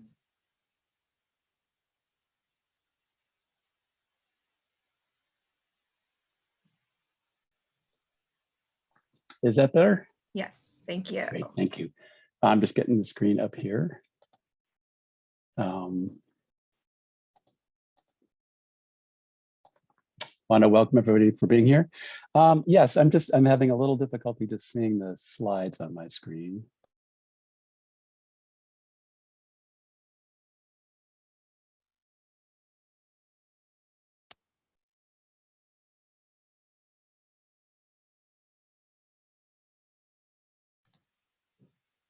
I can see them on my end. Are you in, maybe if you change the view up in the upper right part of your corner, would that help?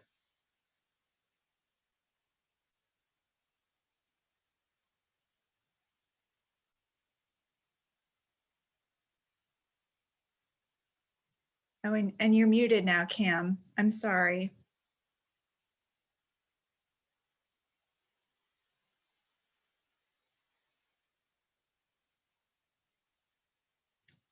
You're muted. I'm not Okay. hearing you. Terry, can you hear me now? Yes. I'm just going to log back in, and then I could see you also. Pardon me for 1 second. I'm just going to go out and then come back in. Okie doke.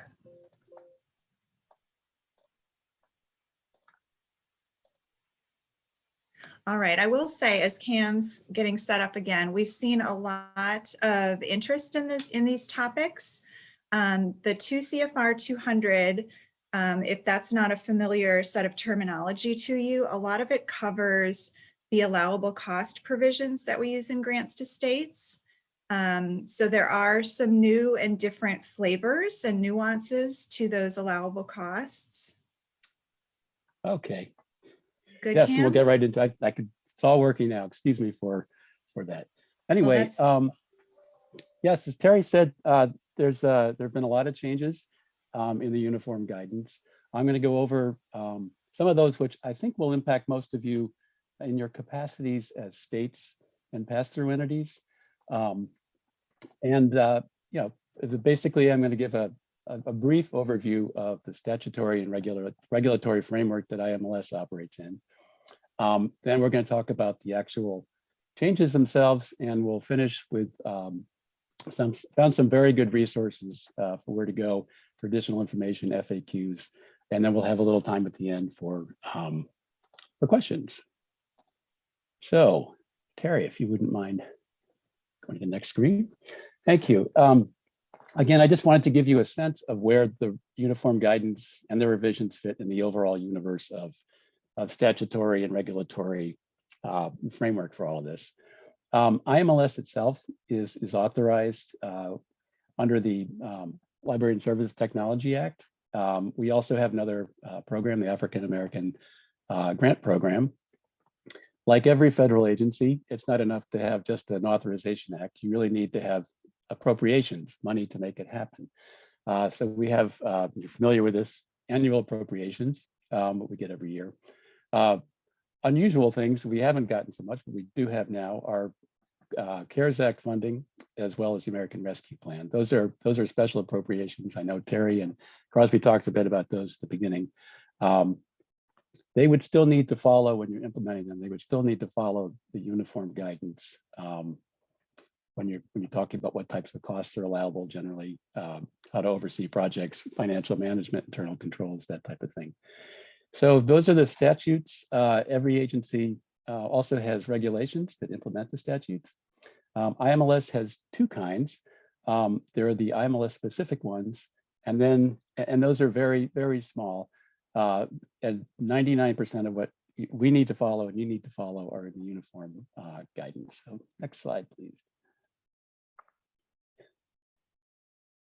Great. So again, quickly, the IMLS authorization statute, Museum and Library Services Act, that sets up the Grants to States program. It also has, you might have heard of some of our discretionary grant programs, National Leadership Grants, Laura Bush 21st Century Grants, museum programs, and our Native American, Native Hawaiian programs. Next slide.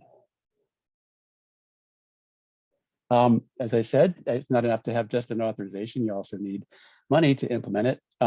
So apart from the CARES Act and the American Rescue Plan, IMLS has the bread and butter appropriations. This is just a quick snapshot for FY 2021. The Grants to States program has $168 million, which if you take time and look at this slide, that's probably the majority of the funds that IMLS has goes to you all in the Grants to States program. Next slide. Thank you. So in terms of the regulations, I just wanted to let you know they're out there.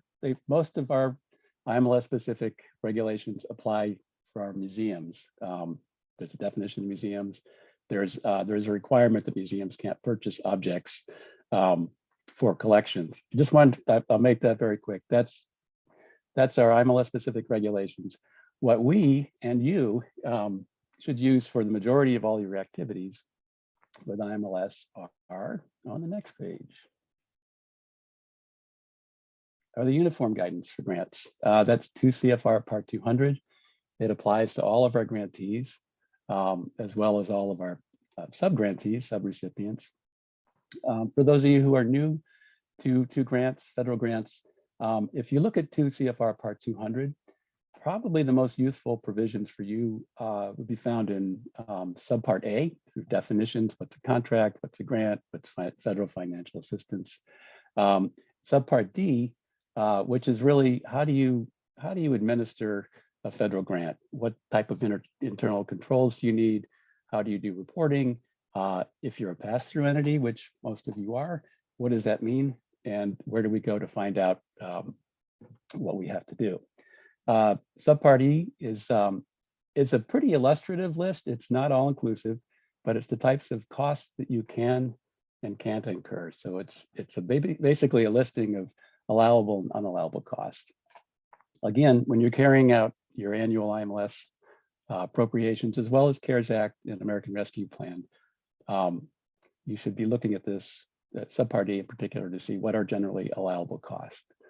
And finally, there's Subpart F, which is the audit provisions that you need to do for your grants. The next page, please. Thanks, Terry. Okay, so again, we're talking about the regulations, the big regulations, 2 C.F.R. OMB published in 2014, and basically it was a massive overhaul of all previous grant regulations, and they put it together. They wanted to make it easy for everyone to find in one place. They called it the Uniform Guidance. They promulgated or issued it, or it became effective in December 2014. This is the first, the Uniform Guidance revisions we're talking about today was the first time since 2014 that these regulations have been updated, and that's what we're going to talk about. And again, what's going to follow are things that pertain to you, I think, most particularly as states and as pass-through entities.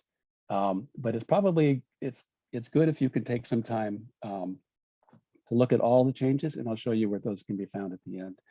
But all of the changes in the grant revisions apply not just to you as states, but also to subgrantees. It applies to non-states, to non-federal entities. And it's just a good idea to be familiar with the changes in those provisions because as a pass-through entity, you really need to know, you need to make sure that your subgrantees are following the rules. Anyway, next slide, please. Okay, so these all became, OMB published these new revisions on August 13th, 2020. They didn't just make changes to the uniform guidance. And again, when I say uniform guidance, I'm talking about 2 CFR Part 200, which is basically the bulk of grant regulations need to follow.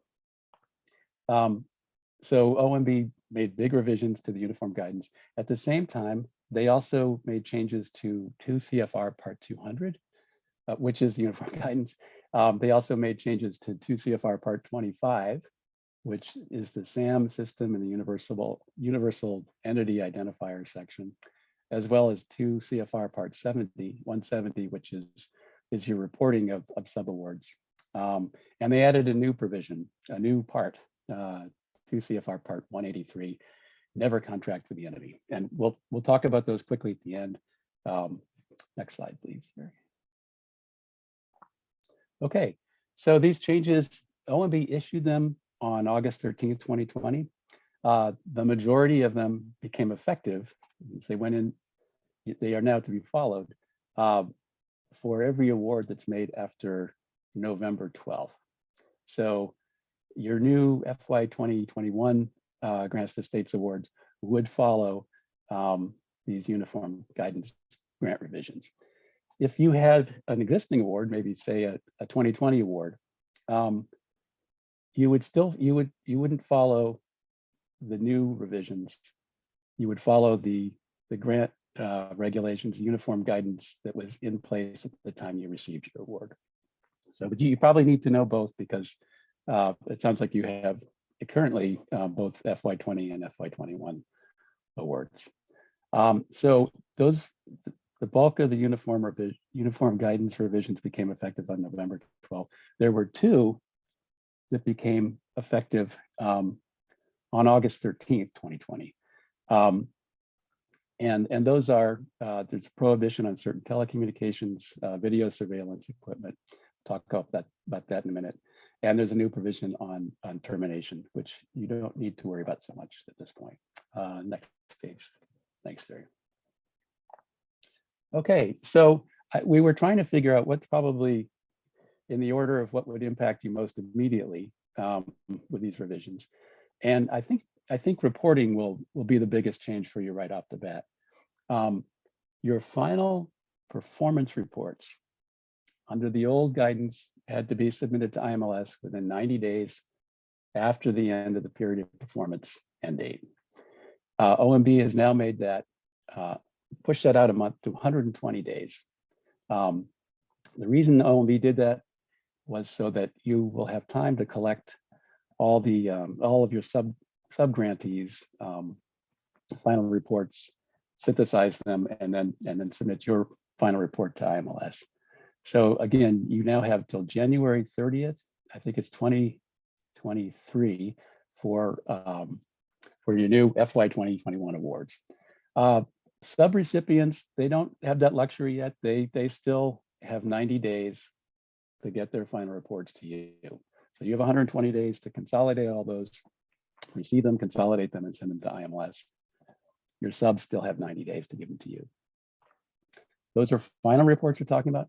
For the annual interim reports, and I believe this will apply for CARES Act as well as American Rescue Plan, you still need, nothing's changed there. They're still due to IMLS within 90 days at the end of the period of performance for the first year. That makes sense. Next page, please. Also, what's changed, and again, this is one of the things, it hasn't changed much for you as states, but it's changed quite a bit for your subs. So let's start with you as states. So you will still continue to follow the same policies and procedures that you use for your non-federal funds. That hasn't changed. What has changed for you is you now must also comply with 2 new provisions in the uniform guidance. The first one is 200.321, and that's contracting with small minority businesses, women's business enterprises, and labor surplus areas. And you also need now to comply with 200.322, which is domestic preferences for procurements. I'm going to touch on those in a bit, but I just want to let you know, so you're still going to continue to follow the rules that you always have, your state laws, but now you also need to, you've got 2 additional ones. In addition to the one you had before also to comply with was procurement of recovered materials, but you've got 2 new ones as well. Next page, please. Okay, so again, your procurement hasn't changed much, but your recipients that who are not states, you know, your nonprofits, the entities you give subawards to, OMB has I think they tried to simplify it, but basically the procurement methods that your subs need to follow now, it's been grouped into 3 categories: informal, formal, and non-competitive. Okay, so informal, you can use for procurements for contracts that you're letting up to $250,000. So when we talk about informal methods, those are all the procurements you're going to make, or your subs are going to make up to $250,000. Informal is divided into 2 types of procurement methods. There's the micro purchase method. So your sub can purchase anything up to $10,000 without having to go out and solicit a number of bids. For example, they can use purchase cards for this. For purchases between $10,000 and $250,000, the subs need to use small purchase procedures. And again, these are all, if you want to get, I'm not going to take up too much time on this, but the details are in 200.320. So small purchase, again, it's a little bit easier than formal procedures. So this is everything between $10,000 and $250,000. And all they need to do, the subs need to do is they need to solicit quotes from an adequate number of qualified sources. And again, that's designed to be less formal. Above $250,000, when they procure for above $250,000, they need to follow formal procedures, and those are sealed bids, proposals. They need to have evaluation criteria. It's a lot more formal, as you'd expect. And then for everything above that's not informal or formal is a non-competitive sole source. So if they have an emergency they've got to procure something for, they can follow non-competitive procedures. If they're buying something that's under 10,000, you know, I don't know why they put this in, but that's a non-competitive procedure as well. And that also dovetails for the micro purchase, because that's also under 10,000. There are ways to increase the micro purchase threshold above $10,000. It's a lot of detail here. It can be done. Basically, your subs can push that threshold up to $50,000 by self-certifying that they're low risk auditee, and they can go above 50,000 if they get IMLS permission. And again, that's to push up the micro purchase threshold. So for purchase cards, without having to go out to a large number of sources, micro purchase is what they should do. That is a little bit confusing. There's more detail in there. This OMB got a lot of comments on this section.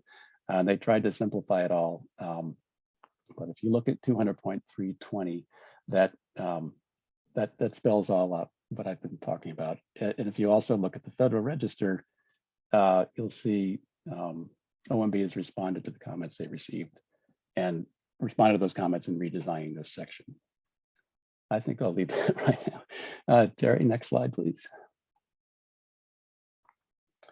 Okay, again, as states, you're still following your state procurement procedures, except you've got two new procedures to follow. One is the domestic preferences, and that's under 200.322. That's new. And again, this is when you're purchasing goods or equipment. Doesn't say anything about services, but if you as a state are purchasing equipment, for example, you need to the greatest extent practicable to provide a preference for basically things that are made in the United States. This has to be included in all the subawards. This flows down this requirement. There's no dollar threshold. So you basically can't say, well, I'm just buying something for $2,000. Do I need to follow the domestic preference? Answer is yes, you do. But OMB recognized that this might cause people some issues. So they said, well, just remember, you have to follow this to the maximum extent practicable. So if it's not practicable, possibly super low dollar value, you don't need to, it's not practicable. Next page, please. Okay, what's new for everybody, you as states as well as all of your subs, is we can't use grant funds. You can't use grant funds to purchase telecommunication and video surveillance equipment from or systems that are manufactured to come from this limited number of manufacturers. Most of them, I think all of them, are in China. Again, I think it's for national security reasons. This requirement is new. It comes to us not just through the grant regulations, but through national defense appropriations. And it's basically, there's a list right here, but this list can be updated. It can be updated by the Department of Defense. So you may ask, where would I find this list of equipment I can't purchase? And the next page, Terry. Again, I'm speaking quickly just because we've got a large amount of material to get through. Yes, so, and again, this is one of those changes that is effective for all grants after August 13th, 2020. So even if you have an existing grant, it's not a new award, you've got a 2020 IMLS award, you can't use funds to purchase this equipment. It's one of the few that became effective August 13th instead of November 12th. But I think the way to look to make sure that you're not procuring any equipment that's prohibited is there's a link here, System for Award Management, SAM, and basically on SAM there is an excluded parties list, an exclusion list. And if you type in, if you're thinking of contracting with an entity, and you can search to see if their name is on that that SAM exclusion list. That's the best way to check. There's some great guidance OMB has put out, great FAQs. I put a link there, and that's really helpful. But this is a new requirement for everyone that does grants, us as well as IMLS. Next page, please. Thank you, Terry. Okay, so cost principles were also changed. Again, the majority of these didn't impact you directly as states. The one that did is it's compensation, fringe benefits, pension plan cost. I tried to show that the change that they made there, and I had to look at this several times myself to understand it. I'm not an accountant, but basically, reading the notes from OMB, they said that they are revising this, the language you see there that's new, to require states and local governments to be compliant with Government Accounting Standards Board number 68 for pension costs. And I think that means that you will be able to continue to measure pension costs using actual and funded expenses. That's all I'm going to say on that one. Next page, please. Okay, So what are your responsibilities as pass-through entities when you award subs, when you have contracts that you let, when you're basically a pass-through entity, as most of you are? You need in your award, in your sub-award, you need to include in that sub-award a federally negotiated indirect cost rate. So this basically means that your sub will be able to use an indirect cost rate. If the sub does not have one, does not have a federally negotiated indirect cost rate, then you and the sub are to work together. Two things can happen. One, you can negotiate an indirect cost rate with the sub. Again, this is a sub that doesn't have a federally negotiated indirect cost rate. You can negotiate with that sub to come up with a rate. That rate can be one that a different pass-through entity and your sub have used before. Or the sub can say, I want to use the 10% de minimis cost rate. Again, they're using this because they don't have a federally negotiated cost rate. So again, in your sub award, this is a number you have to put in the award itself, indirect cost rate. If they don't have a federally negotiated one, you can negotiate one with them, negotiate an indirect cost rate with them, or let them use the 10% de minimis rate. Next page, Sherry. Oh, I wanted to say one other thing on that. So if you're, where do you look to see if your sub actually does or does not have a federally negotiated indirect cost rate? OMB said those rates are going to be all put up on one central government website, but they haven't said when, and they haven't said who's going to do that. So stay tuned. I just want to say one more thing about indirect cost rates. The de minimis rate, and this is more for your subs or your subsidiaries or your subrecipients. The 10% rate used to be if you're a sub and you've never had a federally negotiated direct cost rate, you could get 10% as a cost rate. The old language had said if you've never received that, over time people said, well, how do I know I'm a new authorizing official, I'm a new project director. How do I know if my organization has ever had a federally negotiated indirect cost rate? So the OMB changed this to basically say, if you don't have a rate right now. So if you're a sub and you don't have a current current federally negotiated indirect cost rate, you could use the 10% rate, and you don't need documentation to justify that. Next page, please. Okay, the other thing, again, putting in the indirect cost rate is one of your new requirements as a pass-through entity. The other requirement as a pass-through entity that's new for you is audit findings and resolving audit findings. You have to look to see that your subs don't have audit findings.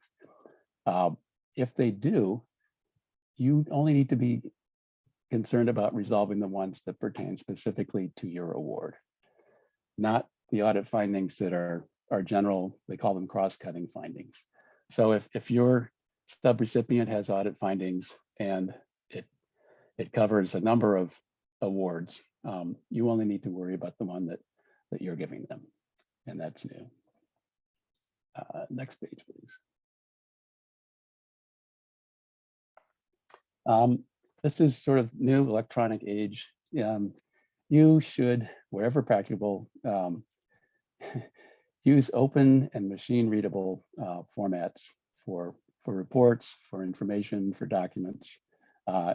You still have to accept, if someone only has a paper one, you still need to accept paper documentation, but they're really trying to push everybody to the electronic age where they can. They've defined, OMB's defined machine readable format as a format in standard computer language that can be read automatically by a web browser or computer system.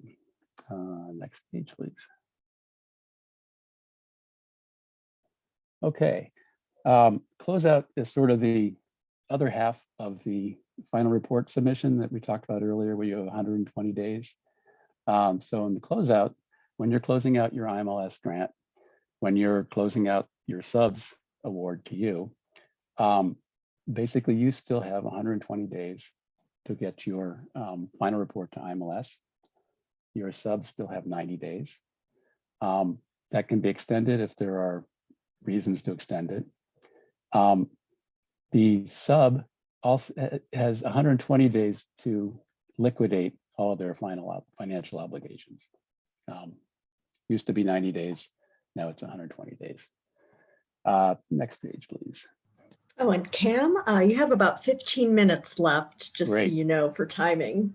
And a lot Appreciate of questions. Yes. Okay. I'll hurry very quickly. Yes, thank you, Laura.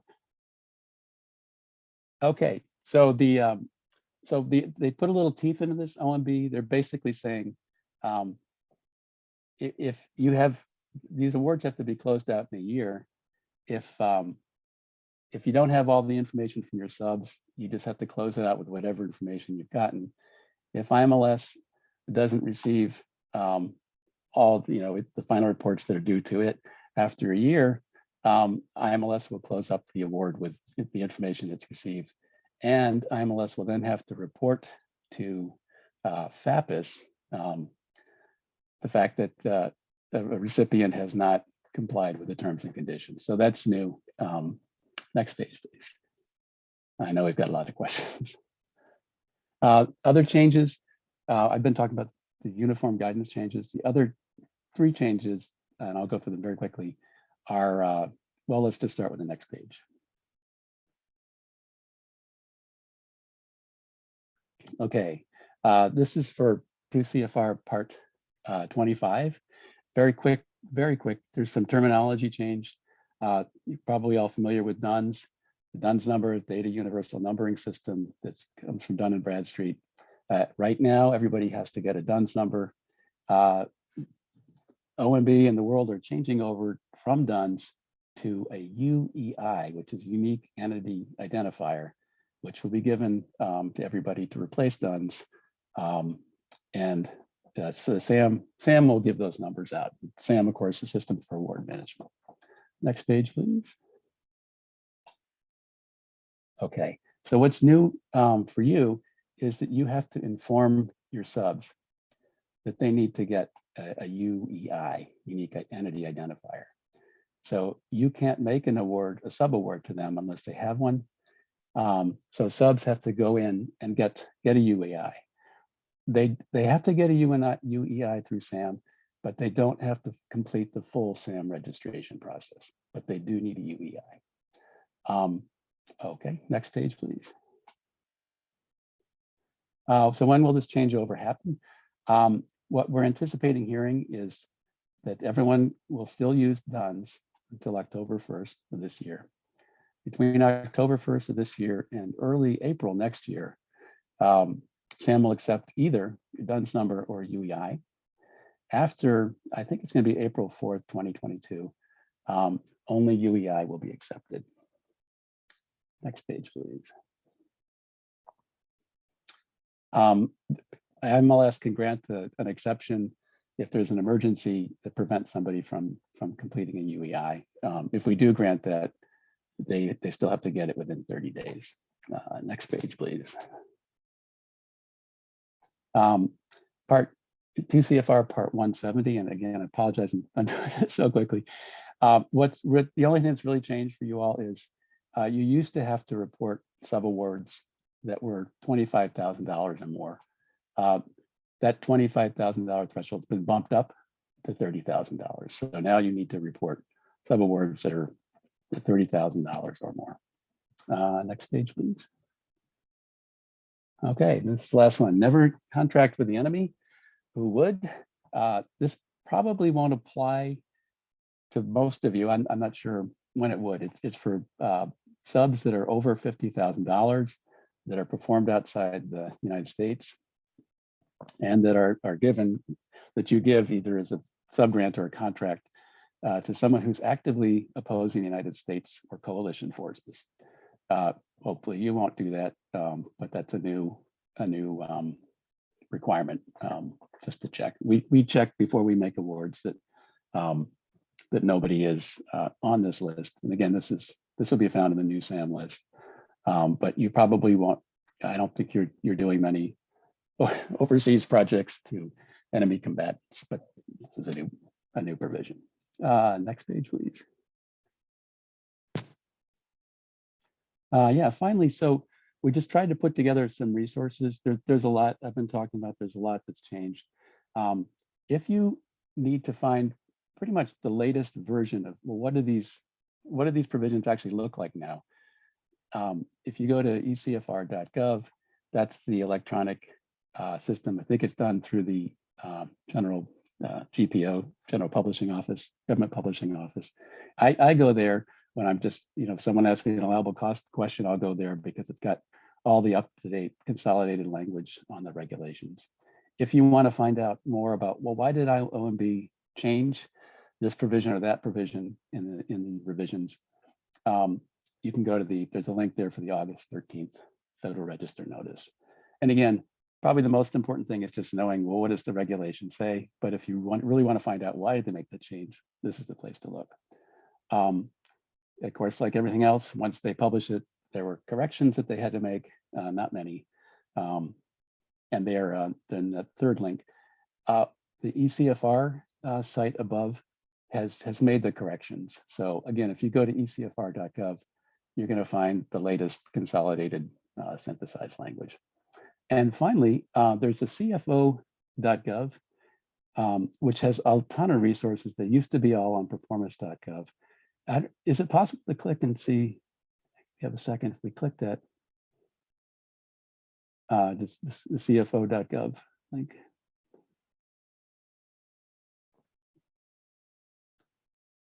Maybe not. But It might be because we're in presentation. Yeah, no, that's there okay. we go. Okay. And then if there's the, I think it's guidance, policies, resources. Thank you, Terry. And there's one on uniform guidance. It's on the bottom row. And then there should be one that just says redlined version. Yeah. So if you're trying to get up to speed very quickly in all these changes, and you just want to know what was changed, I've got a basic understanding. I want to know what's different. This draft shows you way down the bottom of it. You could see what's been deleted, what's been added.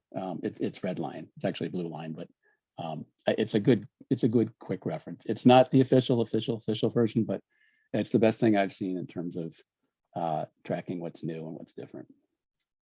Anyway, I've gone through this quickly. I'm ready for questions if you have them. Hi, Cam. Thanks so much for that presentation. Hey, I have a bunch of questions for you. fire away.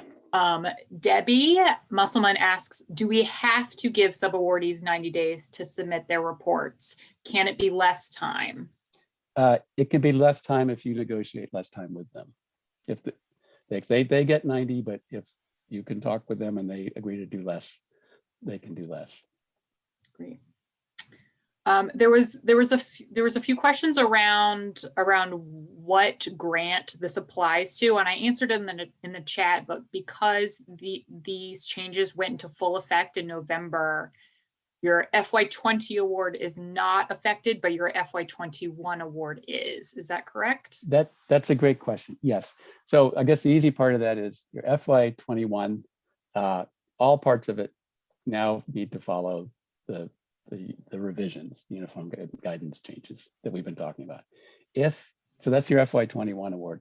Your FY20 award, which was issued to you before November 20th, isn't impacted by these changes. Great. So these changes would not apply. So in other words, your report to IMLS for your FY20 report would still be due to IMLS in 90 days.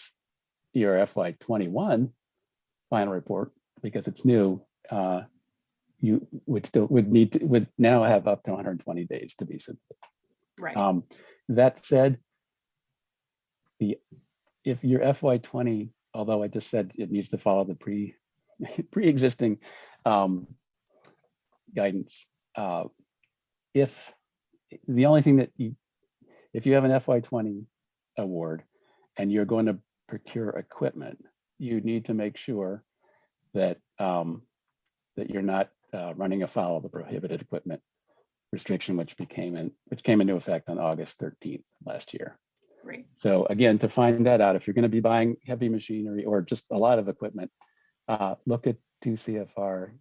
200.216, which talks about the prohibited equipment. Most of it's the Chinese equipment. Just check SAM to see that it's on there. But otherwise, your FY20 award you just follow it through the way you have been. Great. And that doesn't, and these new changes do apply to ARPA. I saw Nancy's question just come in because ARPA is brand new. Exactly. Yes. What is a cognizant agency? Is it an SLA or subawardee? No. In that case, they're talking about federal agency. So it would be your cognizant agency, and it's a very complicated formula to figure out which federal agency it is. But it basically, it comes down to who do you get most of your federal funds from? And if it's IMLS, then we're your cognizant agency. Subs should have cognizant agencies generally as well, because they might be doing other federal procurement. But it's basically the federal agency. The federal government is the cognizant agency. Now, Chris in Connecticut asks, what does telecommunications include? Oh, okay. I'm going to see if I could pull up on my screen. Telecommunications, there's a new definition. I think it's 200.471. I'll read it for you here. Telecommunication, and again, this is the allowable cost section. It basically says telecommunication are allowable costs except for the ones in 216. I think there may be a definition as well for just telecommunication equipment. Yes, that's of course 71. Not able to see it right here, but if you check the definition section, 2 C.F.R. part 200, and just go again. I've been going to ecfr.gov for the latest version. Great, and it looks like Catherine Prince put the definition in the chat. Thank you, Catherine. Thank you.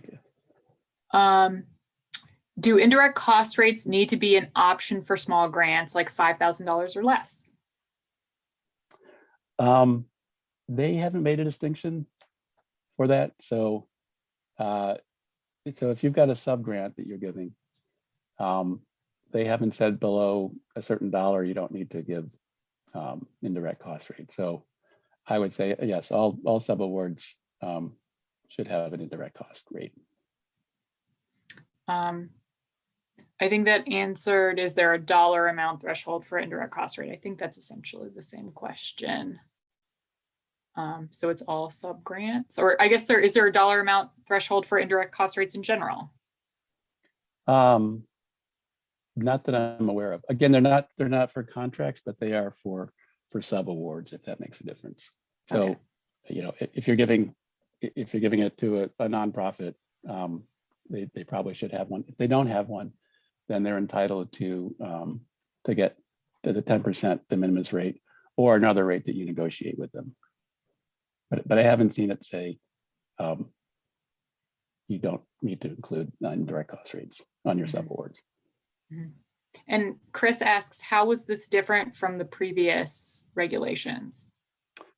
For the indirect cost rate, yes. What I understand, it's different in that that you and the sub can negotiate that rate. But right now, I think the change is, well, first of all, the change is you have to have in your sub award, you have to have an indirect cost rate put in there. And they go into more detail about it should be that if the sub has a federally negotiated indirect cost rate, that should be the rate. But they seem to put more emphasis now on if they don't have a rate, you can work with them either to get a rate that you negotiate with them or to give them the 10% rate. Okay.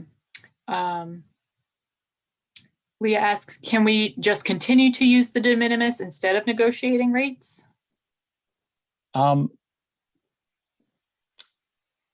If Well, first of all, if they have a federally negotiated rate already, you have to use that. They're entitled to use that. If they don't, and you're negotiating with them for an 8% rate, they could say, no, I want the 10% rate. So they need a rate. They need to use the federally negotiated rate. If they don't have that, you can negotiate a rate with them, but they can always say, I want the 10% rate. All right. Now, does Erica McCormick is asking, does each subaward does it have to have an indirect cost rate, or can they decline a rate? Well, I think if you're negotiating with them and they say, I don't want to use the 10% rate, then you could negotiate it to 0 if that's okay with them, with the sub. But yes, you could have a 0 rate if that's acceptable to them. Great. Marion in Florida asks, okay, I think that's the same question. Are we saying we must give them an indirect cost rate? You already answered that. Karen asks, can a sub-grantee with an indirect cost rate offer to take a lower percentage? I think the answer is yes. If they have they're always entitled to if they've got one, their federally negotiated indirect cost rate. But if for some reason they don't want to use that, and you negotiate with them for something less, then that would be acceptable. All right. There are a lot more questions, and unfortunately, I think we're at time and we want to be Yeah. respectful of the break. So what we will do is we will, round up the questions that weren't answered, and we can either have a lightning round at some other juncture in the conference, or we can follow up individually with folks if it seems like these are more individual questions. But I want to thank Cam for presenting a lot of content in a really short amount of time, and for helping clear up some of the nuances of what this means for us. Thank you, Cam. Yeah. Thank you, Terry. And I just want to thank you all too, because I know it's not, it's almost 300 pages of text that they put out. Some changed, some not changed, but I feel your pain. It is hard to get through all this. But again, if you look at the red line version, which is that last link we looked at cfo.gov, that'll show you what's changed, show you what's taken out and what's new. So that may be the easiest, fastest way to talk about speed on it. But thank you, Terry. Good, very good. We are headed into a break now, and we'll come back for a panel that is again related to the 5-year plans. So we'll see you in 10 minutes. Thanks, everyone. So we are moving now into a panel, which Dennis is leading, and I am going to sort of turn it over to Dennis to get us started and get our minds back in the 5-year evaluation space. All right.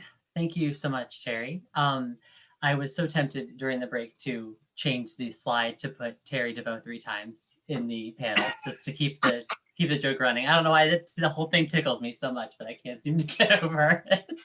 But anyway,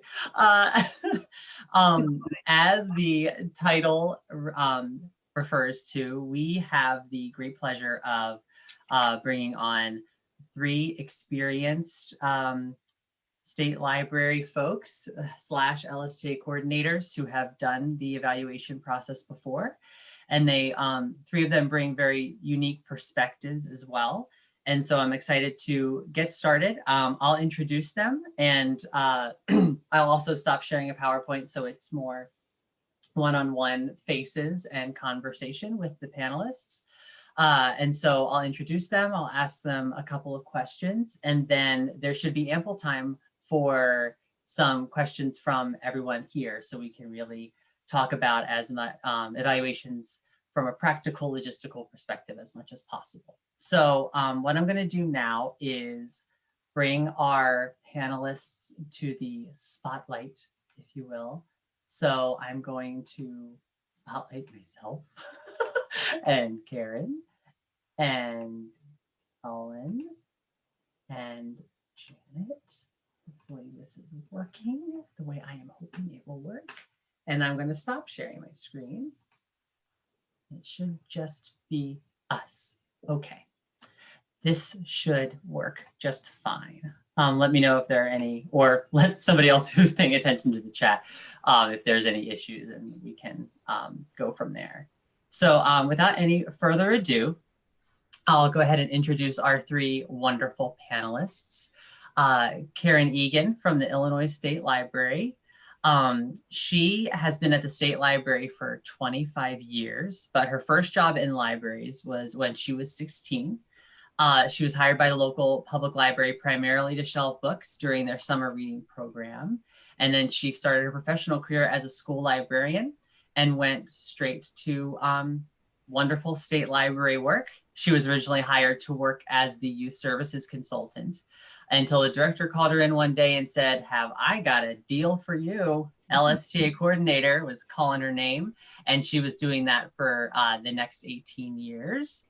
And then 2 years ago, approximately, she was promoted to the Associate Director of Grants and Programs, which is the equivalent to library development roles.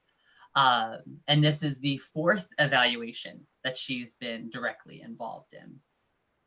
Next up on our panelist list is Janet McKinney from the Maine State Library. She's the Director of Library Development and the LSTA coordinator.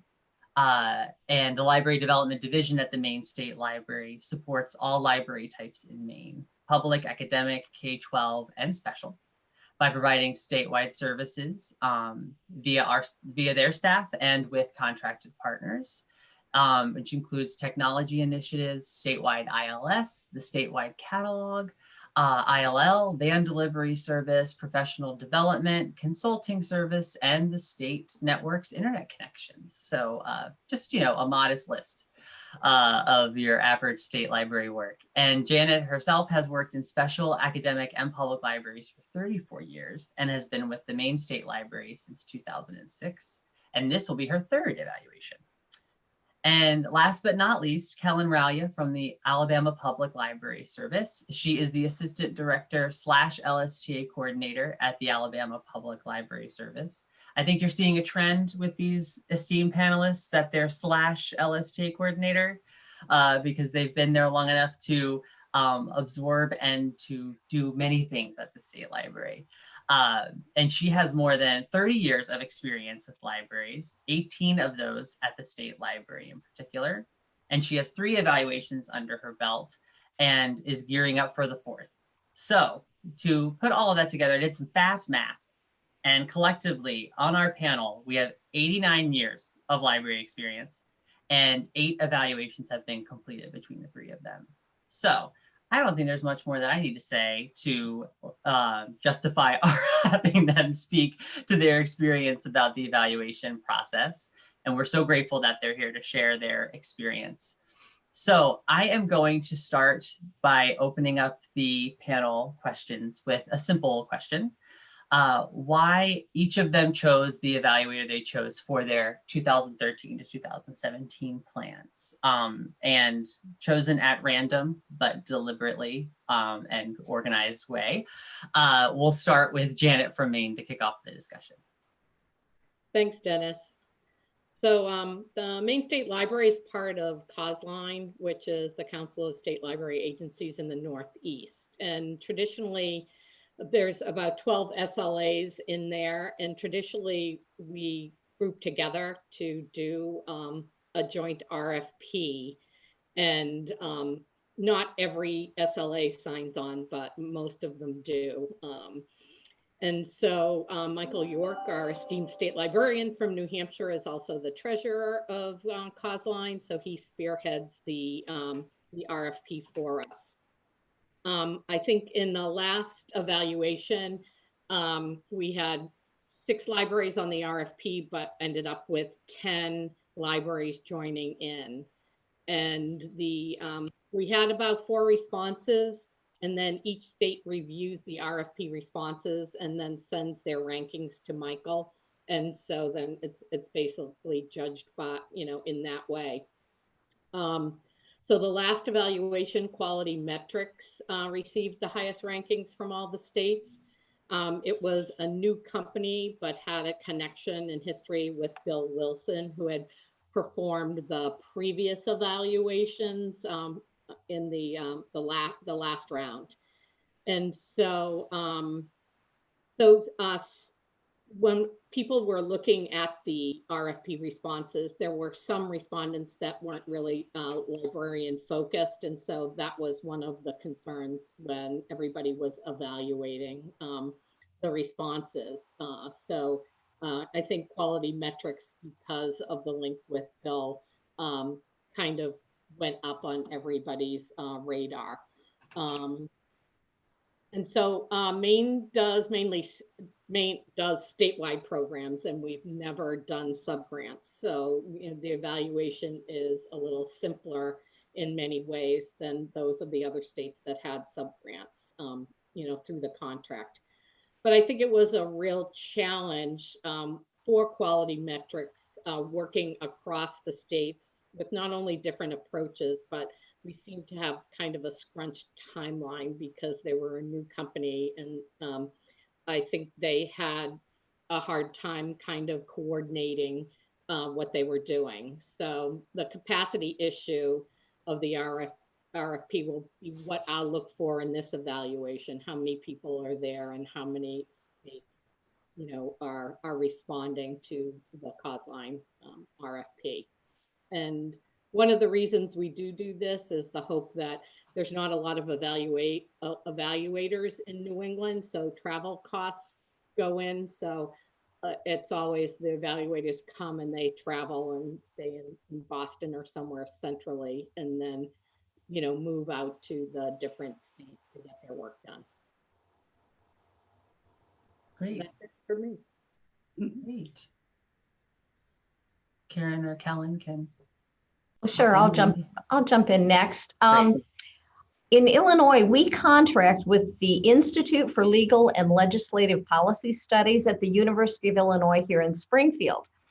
Now, one of the advantages is that their activities encompass all branches of government, and their primary focus are research and policy analysis and program evaluation for state government. In Illinois, we have the ability to contract with a state agency, so we can do an intergovernmental agreement, state agency to state agency, without going out for bid. And that's huge. Those of you involved in the bid process know what I'm talking about. We've used this institute for the last 2 rounds of evaluation, and we'll plan to use it again this coming round. Prior to that, we have used consultants, but we discovered that when we went with the university, the quality of our evaluation actually improved because they took a different approach to doing the evaluation. And I'll get into that later. And Kara asked earlier about the cost, and for us, it's under $25,000 usually. That's great. Thanks, Karen. Okay. You're ready for me, Dennis? I am ready for you, Kellen. All right. Well, y'all, let me first say that working with LSTA, I find it much easier for my happy place. This is my happy place. Plus, it covers up the train wreck behind me. That is also my office. But before I tell you all about our evaluator, I just have this question. Is it just me, or did these 5 years go by way too fast? Did not we not just do this like last year? That's what this feels like. As Dennis said, I've been here for 3 evaluations. The first 2 were done by the dean of our library school at Alabama. And the one just the 5 years ago was Kate Nevins. Kate was the head of Solinet back in the day. She has since retired from that. Now, some of you new folks may not be aware of that name, but the veterans, you guys will probably recognize it. Now, you'll notice I did not say we were old. I said we were veterans. There's a big, big difference there. I was not involved in the RFP before, but once Kate came on board, I was extremely involved in getting her up to speed with the SPR. As coordinator, I have all of the plans from our sub-grantees. In our RFP, we include that we are a pass-through. We do not tell them least we did, I have it up on this screen. We did not say how many grants we had, which was probably smart for the RFP out right now because we had over 300. We didn't want to tell them that right up front. So there you go. But that's pretty much how we picked them. And like I said, I was not involved in the first set. Now our RFP for this one has gone out. We've actually had 2 responses. Do not ask me why people were not just clamoring to do our evaluation. It would have been the social event of the season, but that's okay. So we had 2 responses, and one of them was Quality Metrics, and the other one was a firm we had never heard of before. And plus they wanted over $100,000. And I'm thinking, okay, you must not be real familiar with Alabama because we don't really have that for that. So, but that's where we are. So we'll wait. Great, thank you.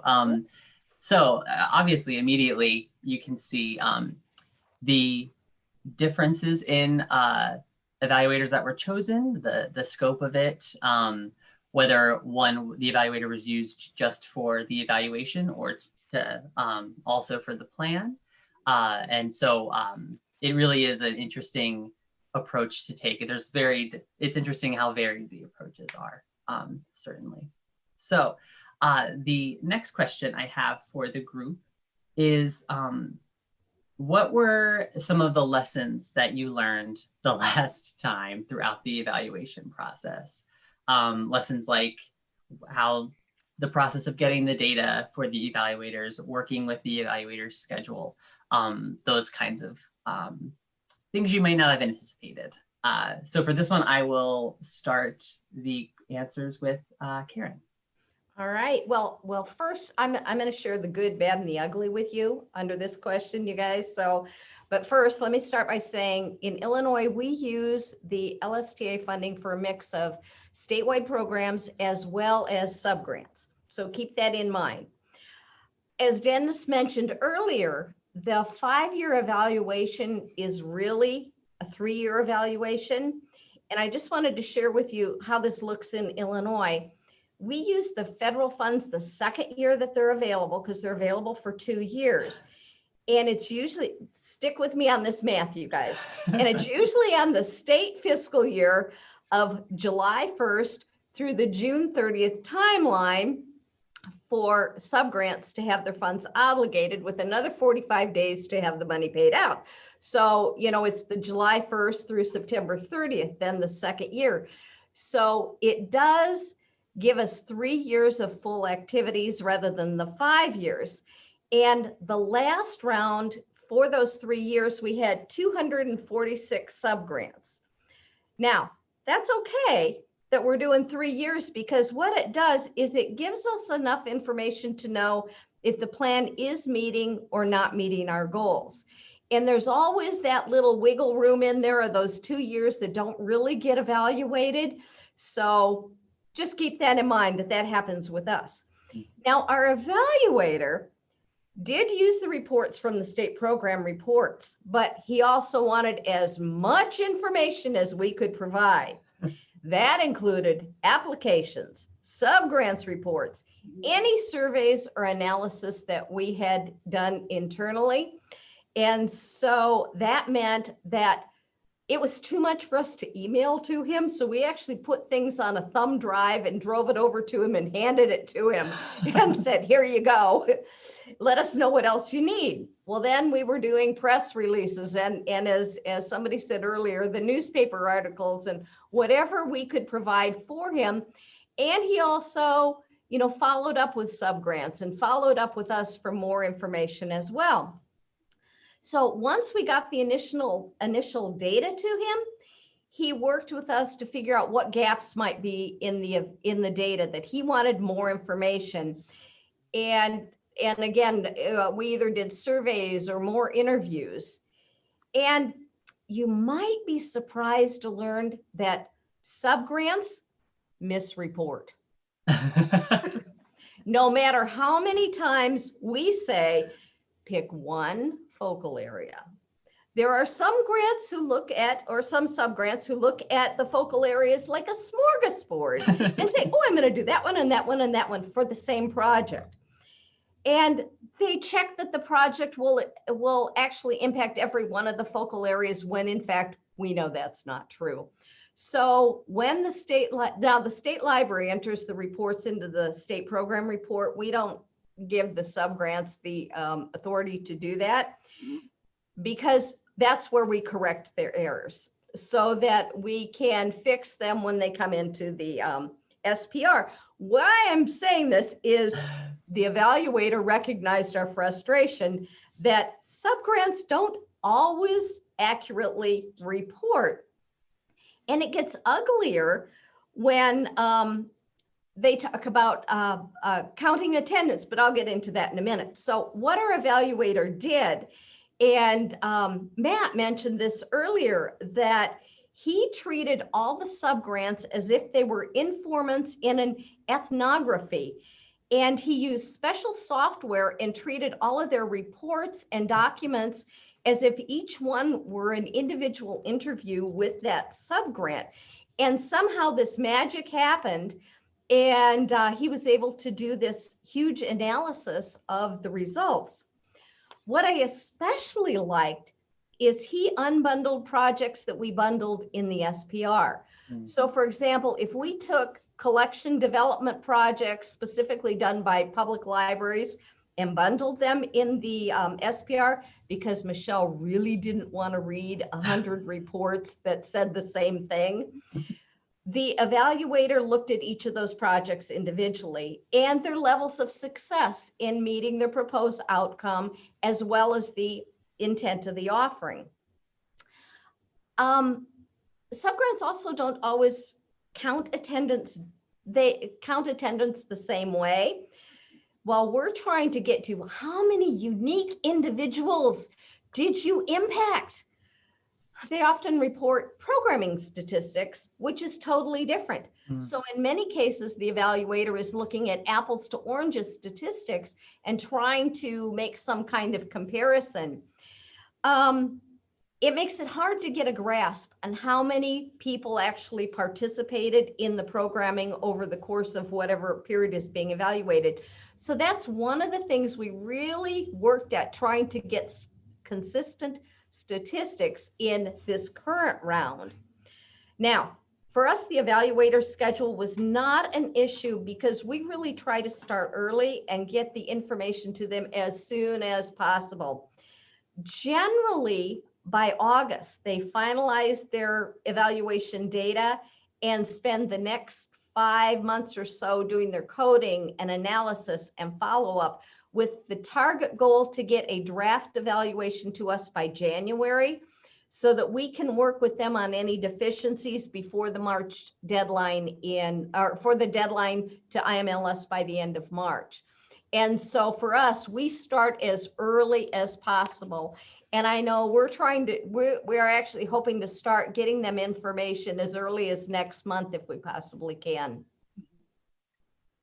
Great. Thank you, Karen. It's excellent. I will pass it over to Kellen if she wouldn't mind. Sure. Okay.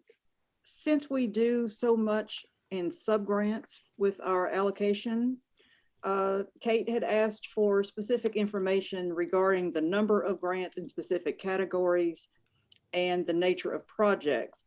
So individual grant reports came in very handy for her, as well as SPR info.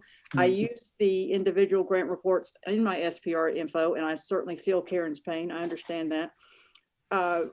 In response, I also kind of beefed up a tracking spreadsheet that had been in development to include a little bit more information. I've got it separated by year, by quarter, by goal, all of that, because I want to be able to track all of my figures. And then when it comes time to it, I can just say, boom, here's my numbers, and I don't have to try to find them. That is something that we learned. Another thing, which I found interesting, was it'd be interesting how they do it this year, because the past ones, they did town hall meetings around the state. Don't know what we're going to do this time. When Kate was here doing it, APLS staff did not go. I think she had a point. She was thinking it may color what the librarians say. You'd be like, okay, APLS is here. Let's talk about how fabulous they are. If we're not there, then they might be able to say, they really are pretty bad. They're pretty icky over there. But when she came back, she said, man, she goes, I wish y'all been here. She said, because they were just singing your praises. So I thought, oh, well, good. At least we're doing something right. So that's a good thing. Something for y'all to think about with the evaluation process also, I think, is just making sure that you can do, and I feel like I'm parroting Karen here, is to get all of that information just as quick as you can, because we include in our RFP, we include not only the evaluation of the current plan, but also the development of the future plan. And we mentioned it in one sentence in here. It says, using the evaluation, APLS also seeks assistance in drafting an LSTA 5-year plan for 23 to 27 based on the parameters of the LSTA priorities. So there you go. Evaluate it. Now write the thing for the next time for us. So. But it actually worked out pretty well. So that's great. Thanks, Kellen. And Janet. Well, thanks.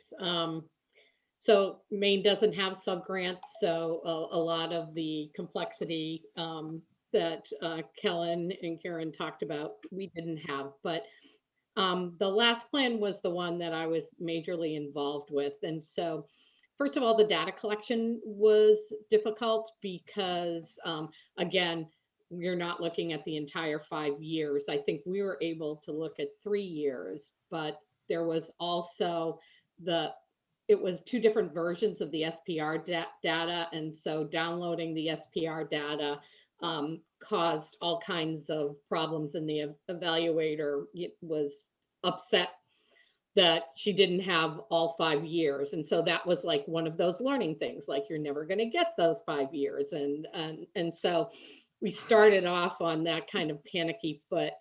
So, you know, I'm doing a lot of pre-evaluation right on my own and trying to do some prep work based on what I learned in the previous evaluation. And so just more actively trying to think what the evaluators were want and looking back so that we're more prepared in both working with them. So we're doing some survey data so that it's available to the evaluator. And we also want to make sure, the last time it was very compressed. I think they left Maine last in line because we didn't have subgrants. And so getting the time to do our focus groups, you know, it just wasn't really great. I think it would go much better now. You know, we were trying to use video conferencing, and you know, it was pre-Zoom. So anyways, we didn't get the amount of participation in the focus groups because it was too fast and it was too narrow, and we didn't have time to plan. So you know, that's something that I'm really going to pay attention to. And you know, really, you know, talking to the evaluator, I think, about the state's library landscape and how you do grants, because if they come from a state that does subgrants and now they're working with a state that doesn't do subgrants, there's kind of a realignment that has to go on about, you know, what they think about and what they do and how they're looking at your statewide programs. So I think that's about it. It took much more of my time than I had anticipated. And I think overall, like spread over the year, I think it was about 10% of my time, but that 10% of my time was concentrated in about 6 months. That's great. That was, and I'm glad you kind of segued into that, because even though we do have one more question, I think we have enough time to ask this question that Jamie brought up in the chat. I think there's a collective interest in getting a sense of how much time this evaluation process takes. And I'd be curious too, is it more time on the front end, or is it kind of consistently time consuming as you're doing the data collection and that kind of thing? I mean, you don't have to go into too much detail, but I think people would be interested to get some picture of what to expect. Can I speak to that? Yeah, please. I would say that the more you can get together beforehand, the better off you're going to be. And I think Karen would agree. Karen's over there nodding in Illinois, because it kind of saves time a little bit later. Like this time, the people who are come in, oh, I'm going to be handing them a whole bunch of stuff. And because I want them to have what I think will help them do a proper evaluation of the plan. I think that we've done, I think, pretty well. When we wrote the plan 5 years ago, unfortunately, our crystal ball was at the cleaners. And so therefore, the words COVID and pandemic do not appear anywhere at all in the 5-year plan. So that kind of put a little hinky in the thing. So I'd be curious to see what the partially achieved and achieved comes back as. And I would like to make a point that Matt said it earlier. Finding out that you did not achieve something is just as important as finding out that you achieved something, because it's all a learning thing, and it's either something you need to expand or it's not going to work in your state or whatever. And it's just all a big learning experience. So hearing, sorry, you didn't do that well is not such a bad thing. I agree with Kaylin, is that our primary time is up front, because we want to gather the information to get it ready to give to the evaluator. And that takes time up front. And so while they are doing their analysis, it's kind of a quiet time for us. And then once they get to a certain point, they will have questions that they're coming back to us, and they might want to do focus groups or interviews. And they want us to make those introductions first, for example, to a subgrant, before they don't want to just cold call them and say, hey, guess what? I'm an evaluator. That's like getting those phone calls of, you know, you need to renew your vehicle warranty or whatever it was. But so yeah, up front is where the bulk of the time is, just getting everything ready. And then once we get the draft, is going over it with them again and sitting down with them and looking at their recommendations. Great. Yeah, and I'll just add on to that. We had to spend a lot of time with the editing process, and finding that nice balance between the narrative and the data in there. So that was a little bit intense. So I think, you know, just because of the timing and how ours ran, I would say I had a significant upfront and then a bit of a lull, but then it was, you know, pretty constant during the end. So, you know, a busy beginning of the summer, and then, you know, into October, it just really, you know, got a lot of review of the draft plan and the data. Great, thank you. So the final official question, prepared question I have, but we still have plenty of time for others to pose any additional questions or have additional conversation. The question I have is, what was the impact of the last evaluation? Did it inform your 2018 to 2022 plan? And if so, why or why not? Okay, I had written some notes here, and so I'm just gonna read this. Y'all just forgive me, but I'm afraid I'll forget if I don't. The evaluation report verified what the SLAW staff thought regarding the usage of LSTA funds. For example, the most common grant programs were collection development and technology, and the IT and consulting services were heavily used by the public libraries.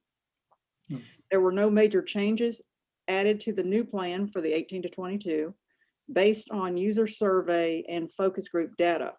Having the plan development aspect included in the RFP also helps streamline the process. In essence, the evaluation and development procedures were actually done concurrently, so we could do them side by side.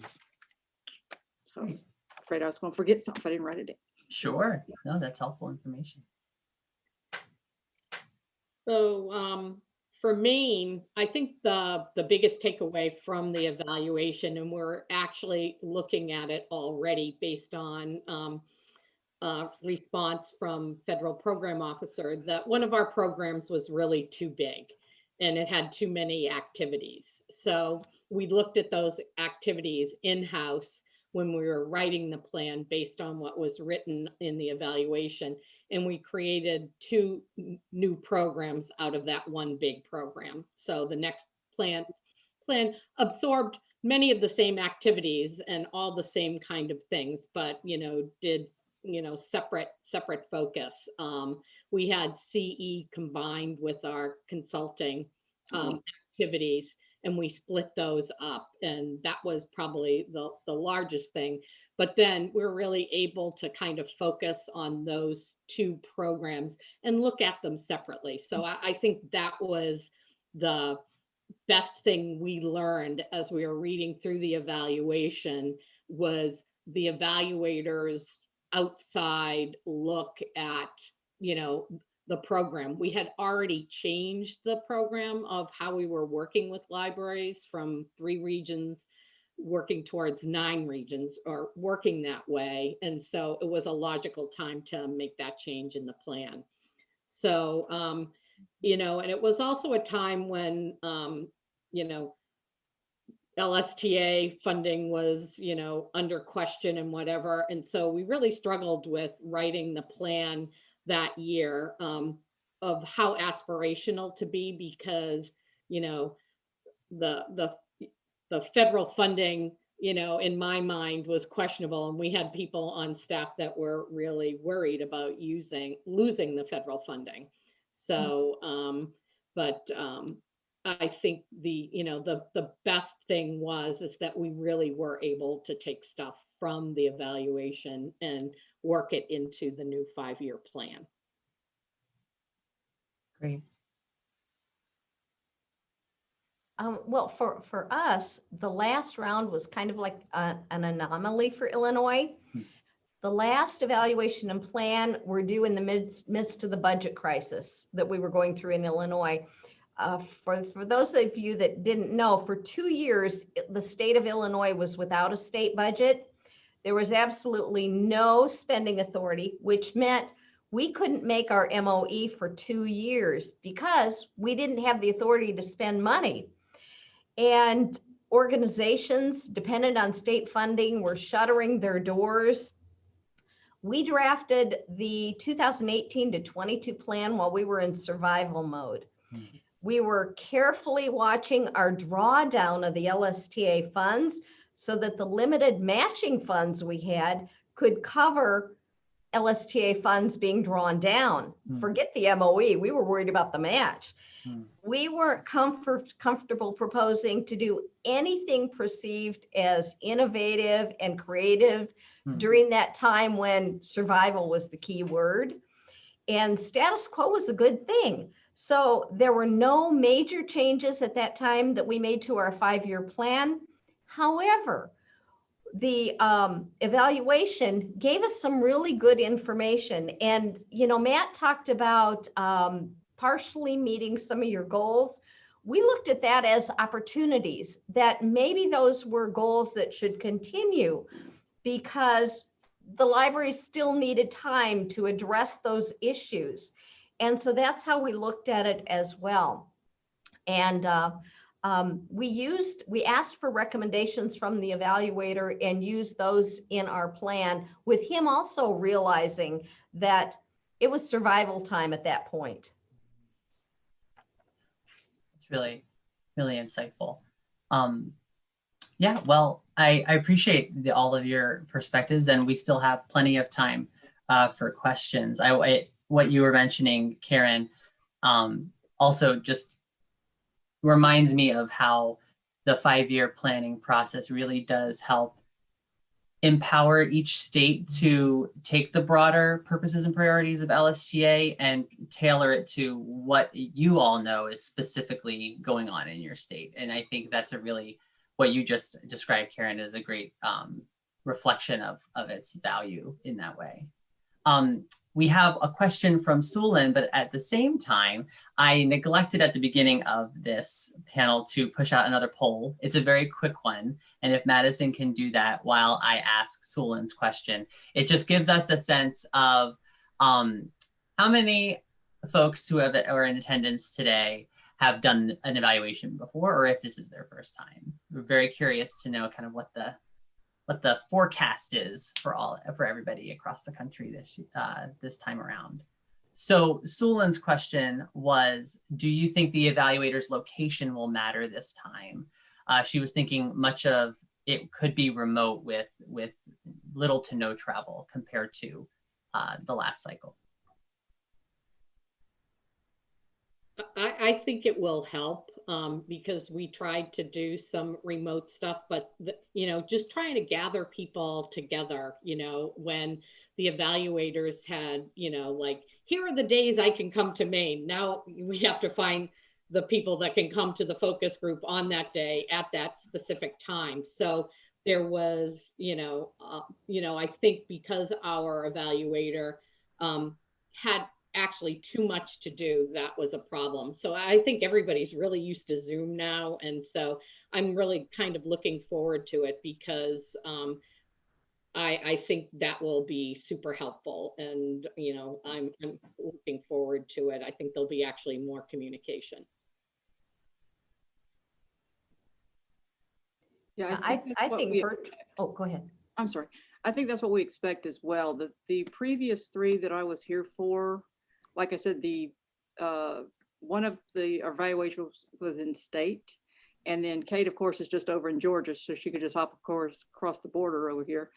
So the ones that I believe that we will be using, and I forget what state they're from, but they're not from here.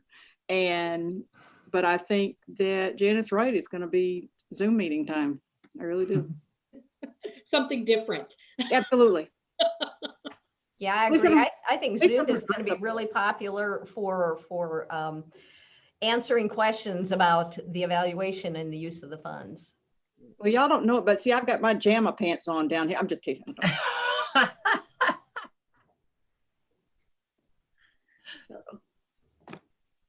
Well, we have the results of the poll. Oh. And 53% of you have previously been involved in the 5-year evaluation. And 47 have not. So right. Just Let's give you 47%. And 8% is Terry DeVell. Eventually I will have beaten that to the ground, but I'm still there with it. But that's great. And it also speaks to how well of a community of practice all of the LSTA coordinators are as well. So hopefully with our continuing informal meetups, I'm sure that these kinds of more specific questions will come up. I think Michael from Wisconsin already posted the Alabama RFP that's on, I forget, it's on a website somewhere, libraryconsultants.org, I think. And so, there's plenty of knowledge to absorb among our peers. So I am thrilled to hear from everyone's perspective. I'm exceptionally grateful for Karen, Kellen, and Janet for being willing to share their experience and their expertise. They are all very, evaluations are all very, special snowflakes every cycle. So it's great to hear the different approaches that you can take. Yeah, I think I answered in the chat. Somebody was talking about how much money, and I think Karen, you did as well. Mm-hmm. So for both of us, I think it was under $25,000, but I did see that question in the chat. So that's a good one. I think our last one was probably it was 35, 36, something like that. Sure, sick wasn't over 100 like those other people. I thought, oh my God. Right. I was like, wow, okay then. Excellent. Well, if there aren't any more questions, I think we can wrap up a teensy bit early. But thank you again to our panelists. I'll clap on behalf of all of our co-attendees. Yes, and so I will bring us back to our regularly scheduled PowerPoint slide. Thank you all. Thanks, Dennis.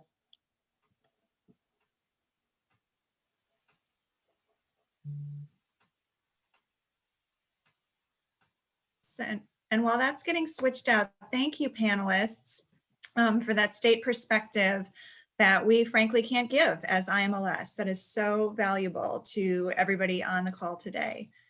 We're coming to the time in our program that we hope you've stuck around for, because we always enjoy this so much.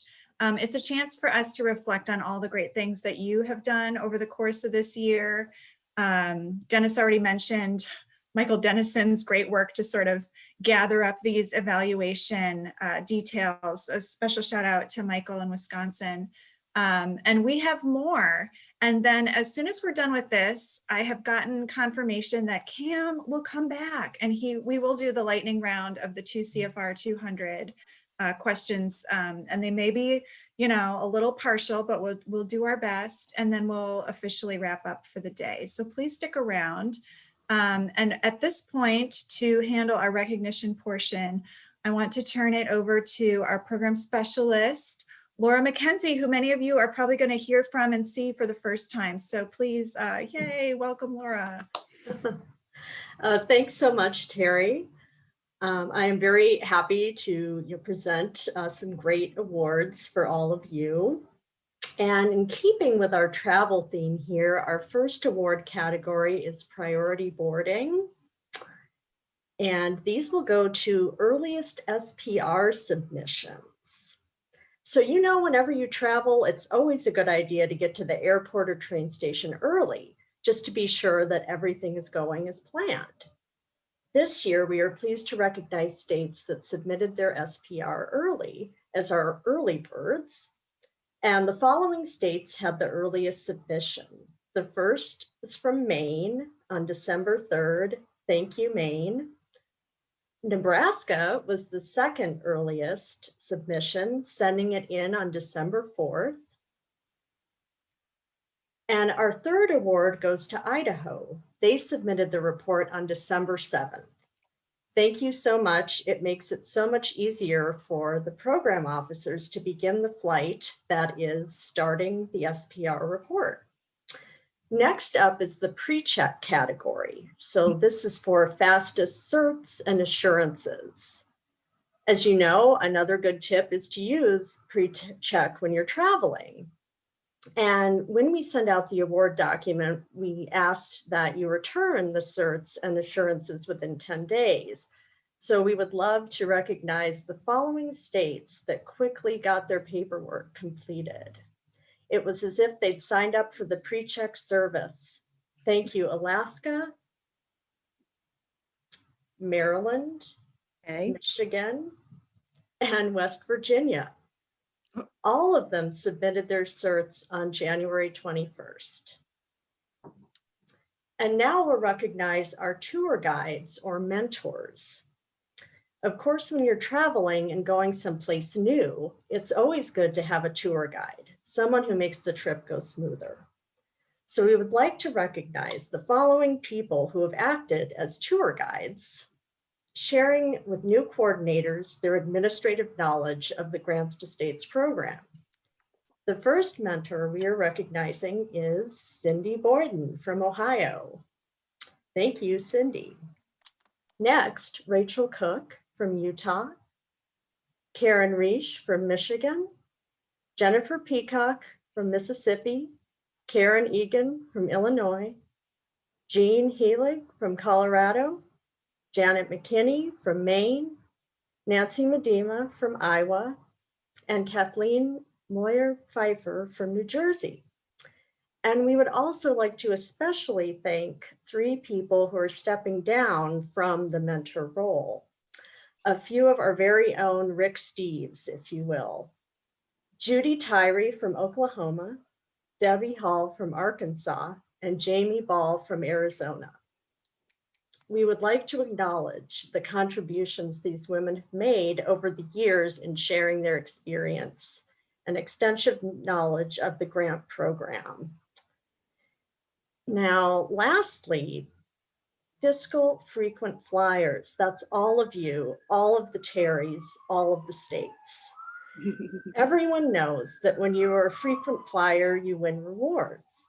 This has been a really tough year for all of you because you have had to manage multiple grants. So IMLS is acknowledging you with a frequent grant recipient award. We truly appreciate all of your efforts in grant management.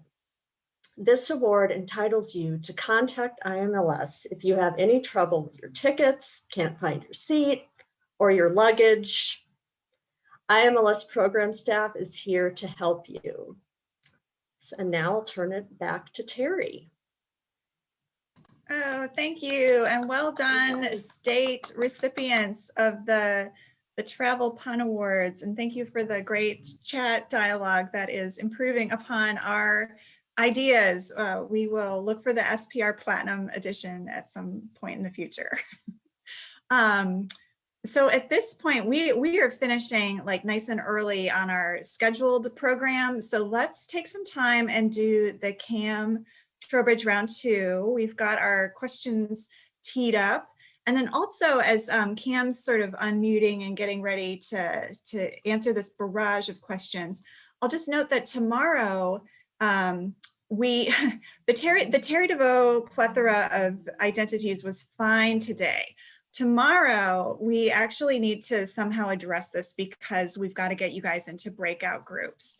So if you come in using the same link that you did today, please be sure to change your name by, as Mary Susie said, you can turn on your camera real quick to figure out which Terry DeVoe you are.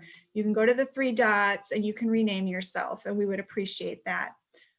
Even better, if you did register for the conference, you should be able to somewhere in your email find that registration confirmation and come in under the link that is specific to you. We did not intend to give you my credential. We really thought it was a generic one. So clearly we messed up. But tomorrow you can, look for that identifier registration email that you have, or you can register again. And I think Dennis is going to put, great, it's in the chat box right now. Doesn't matter if you already registered, you can register again, get another confirmation, and then come in as yourself tomorrow, because that'll make Dennis's job a lot easier. And we all want to make Dennis's job a lot easier. So at this point, let us go back to some questions that we combed through the chat and thought were probably unanswered. So we're having all kinds of whiplash today. We're going back and forth on the 5-year evaluations. Now we're back to 2 C.F.R. 200 regulatory stuff. So Cam, are you up and with us? Up and with you. And I didn't I didn't make the screen go down as soon as I started talking. So I'm feeling 100%. Awesome. We are up and away.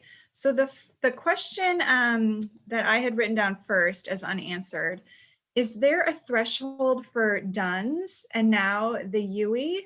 And we were interpreting that as maybe a dollar threshold where you would or would not have to use a DUNS or a UE with your subrecipient. So I hope that's the correct interpretation.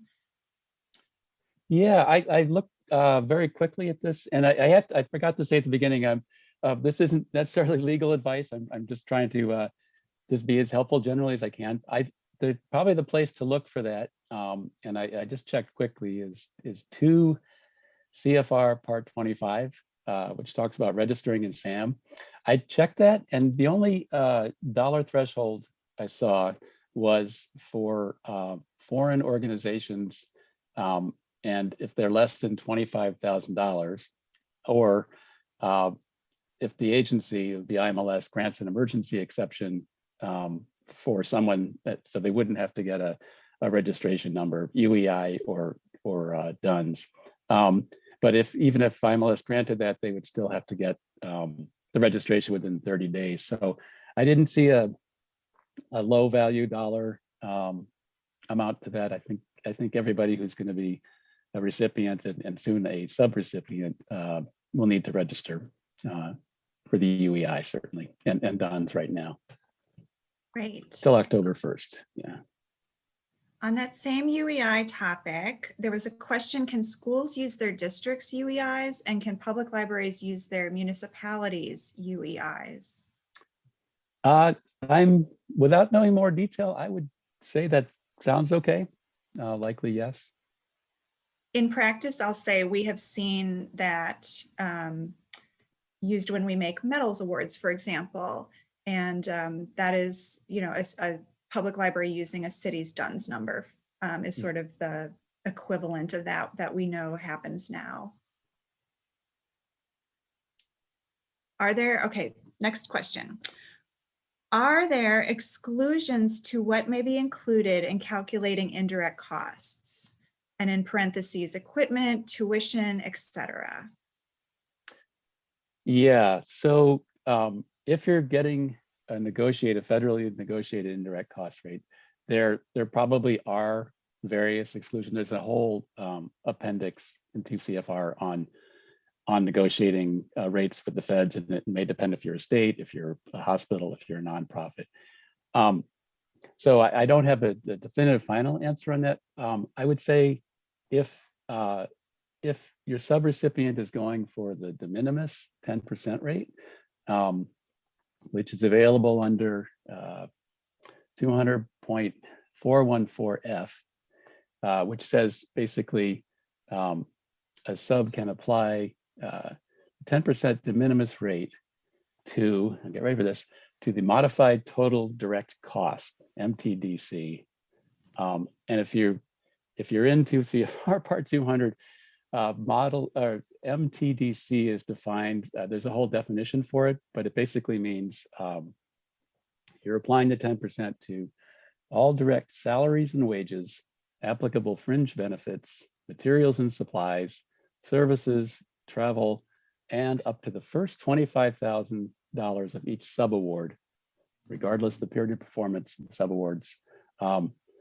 MTDC, which is again, you're applying the 10% to MTDC, modified total direct cost, excludes equipment, capital expenditures, charges for patient care, rental costs, tuition remission, scholarships, and fellowships, participant support costs, and the portion of each subaward in excess of $25,000.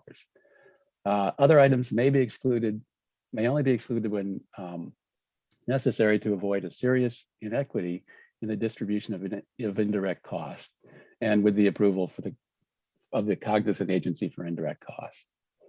So if you start by going to 200.414F, talks about the 10%, it's applied to it's a modified total direct cost, which is defined in the definition section of 200, part 202 C.F.R. 200, the definition section, that basically tells you what can be included or not included in the 10%.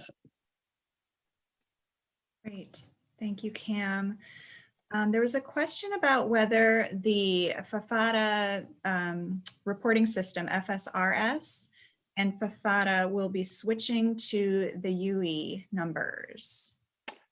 I don't have an answer to that. That may be, there's a lot of guidance that's being threatened to be rolled out on the whole use of UEI. We haven't seen it yet. So I would imagine if there is guidance, it's going to be forthcoming. Thank you.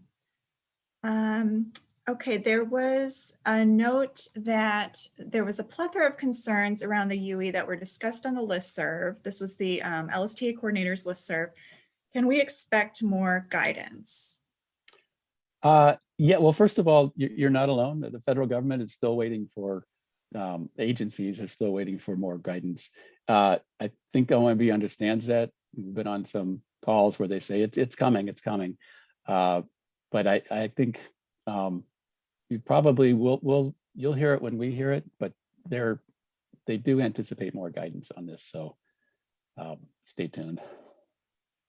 Just add, if today's presentations did not cover your specific concerns, please let your program officer know. It's really helpful to us to both feed these kinds of questions to Cam and to see, what it is that we might need to do some kind of presentation or clarification around. These are all great questions too. Okay, there was a specific question about indirect cost rates. Would selecting a radio button option count as negotiation for an indirect cost rate? Depends what's playing. No, I would say, I guess we're talking about a radio button that the subrecipient would press, saying, yes, the 10%. I would say probably OMB has said a couple of years ago that that indirect costs are not bad things. So I think there's a recognition that they are legitimate costs. So, and they've spelled out more in terms of the negotiating one with the sub or letting them use the 10%. I would say probably a radio button in of itself isn't prohibited, but you want to make it so you're not somehow pressuring the sub not to take indirect costs or to take a lower one. So you can use a radio button if that's part of your negotiation. It's probably better to actually have more of a discussion, but I don't see that would be per se prohibited. That's great. I did not copy down all the, the should and the must questions around some of the reporting deadlines, because I think that pretty much got fleshed out in the chat, as well as some of the indirect cost rate questions. If you still have questions, you can put them in the chat now. And I've seen we have a few more. So here's one from our recent batch, Cam. Can you clarify the 90-day rule around the reporting due date? What does negotiate an earlier date mean? If an earlier date is indicated in the contract, is that sufficient negotiation? So I guess we're talking about when you're working with your subs and they have 90 days under the regs right now to get you their final reports. They had 90 days before. That hasn't changed. They don't have any more days. And I think the only thing the reg says about a shorter date is it could be shorter than 90 days, I think, if acceptable to you and the sub. But I think they still, if they said no, I think it would still be, they'd still have 90 days. I'm looking. Here's a question.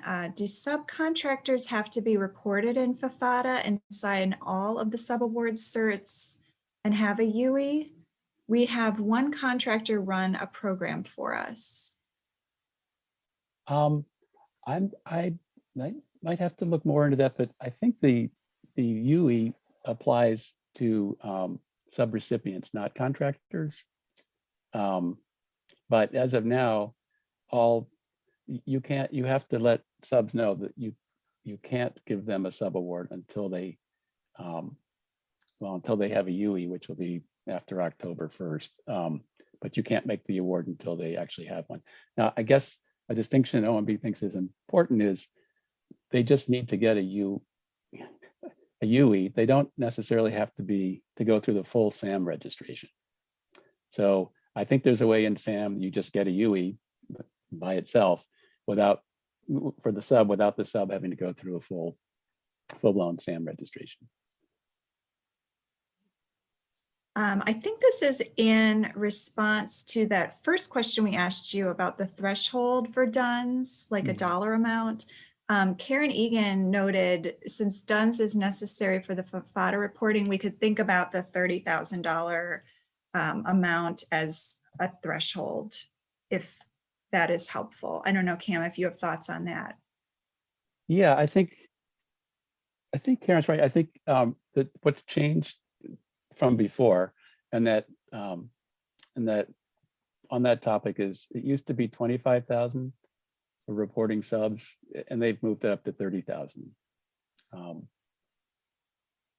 don't know if that answers the question. That's really the only change I saw that they made. So the usual practice plus the change to a higher threshold. I'm not sure how many fewer you'd have to report, between 25,000 and 30, but it's 30 now. Great. There's some questions around, or just some comments maybe around the timing of distributing ARPA funds and what kind of identifiers might be needed.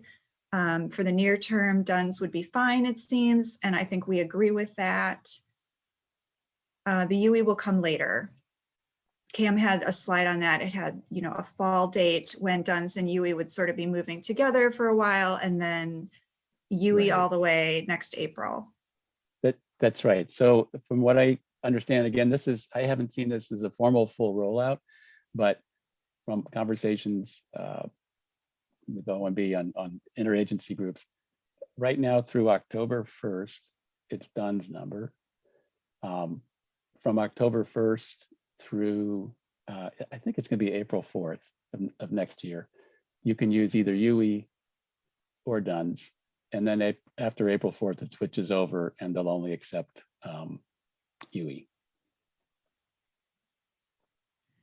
And then Jean in Colorado was asking something that another state kind of already answered, but can a subaward be reduced by the amount of the indirect costs?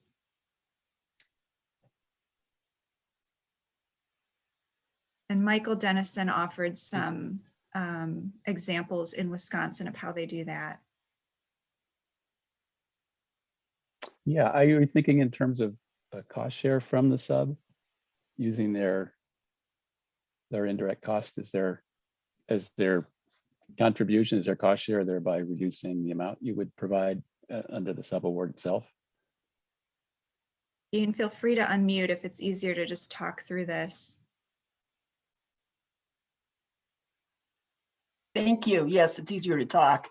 Right. Let's say that a library applies for a grant and asks for $10,000, but then they want to also charge an indirect cost rate of 10%. Well, then can I take that 10% off of the 10,000 and say, okay, you can have your $10,000 award, but it's just going to give you less money to do your actual purchasing for your project?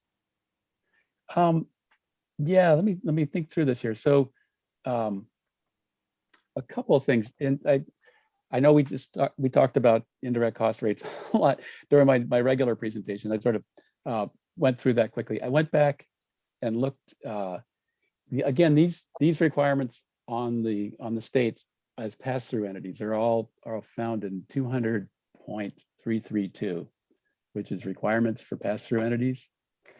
And the part of that which talks about you need to include in your actual subaward to the subrecipient, you need to include a federally approved indirect cost rate if they have one, or if they don't, then you negotiate one or use the 10%. I found there's another section, another part of this also in the same section, 332, a lot of numbers, A4, B2, but you'll see if you go there. But it says that subrecipients can elect to use the cost allocation method to account for indirect costs in accordance with the sections given there. So I think if they're saying I don't want, if the sub is saying I don't want to use my indirect cost, I would instead rather charge it as a direct cost. They could probably do that. I think you'd want to make sure that they're not kind of double billing. You know, they're not including direct cost plus an indirect cost rate, which would normally include that. Have I tangled this up too much? We'll No, take that's fine. I have a feeling that the answer is no, you really can't do that. Because like we gave out subrecipient grants for $10,000 and I didn't want to have, give additional money over that 10,000 for indirect costs because we only had a finite amount of money to offer.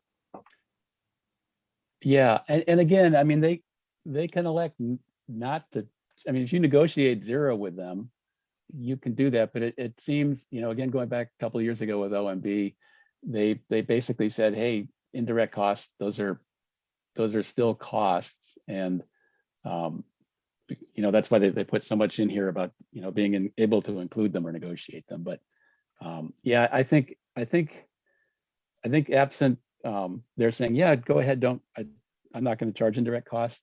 If it's in their budget, they can put it in their budget. I guess if you don't like their overall budget, you could reduce it, but you may have to negotiate a little bit on that. But I guess they're leaning towards there's still legitimate costs like travel, like salary costs, like anything else.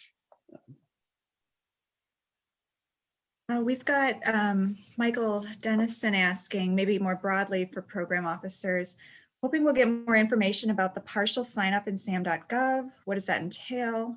With regard to Janet's question, if that April 2022 UE switch happens during our grant period, is having a DUNS at the start of the grant period acceptable?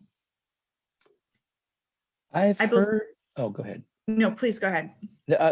I've heard, and again, I mean, you're waiting for it, we're waiting for it, more guidance on this. I've heard that it may be possible that if you have,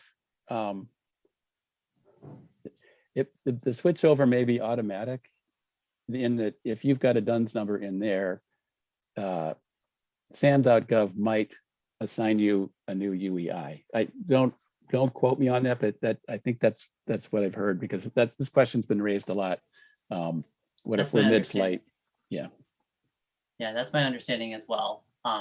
That the key to a seamless changeover from DUNS to UE is making sure that an applicant takes that DUNS, has a SAM.gov registration, and then it goes seamlessly from DUNS to UE without there being a lot of free for all. So during that fall of 2021 to spring 2022 period, states may have to sort of help their subrecipients, understand that they should get that partial SAM.gov sign up so that they're ready when the UEIs are sort of given out. Yeah, not to add more complication to this, but there's been recent guidance. We're still looking at it, but it's an OMB memorandum numbered M21-20. And I think we'd have to look some more, but I think it says in there, and this is automatic, if you currently have a grant and your SAM's number is going to expire between April 1st and I think October 1st, you may have it won't expire for an additional year. I think that's one of the emergency sort of flexibilities they're giving. We may have to provide more on this, but because we're still looking at it, but at least expiring numbers won't expire. They'll be given more life for, I think, a year, if they would normally expire between April 1st of this year and October 1st. So there's a question here. Is the DUNS only required right now for the $30,000 and above subawards, or is it for all subawards? I don't know the answer to that. I know for new awards, they're going to need at least a UEI before awards are made, before subawards are made. Whether that's a DUNS number or, well, maybe it is just a DUNS number at this point if they're not going to make the UEI available until October 1st. But I think you're safe. I think you're safe if you at least make sure that every sub that you're giving a subaward to now has at least a DUNS number.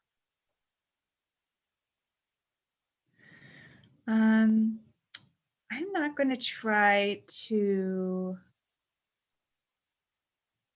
parse through the Maura Walsh comments. I think they're more comments than questions. I hope they're getting answered.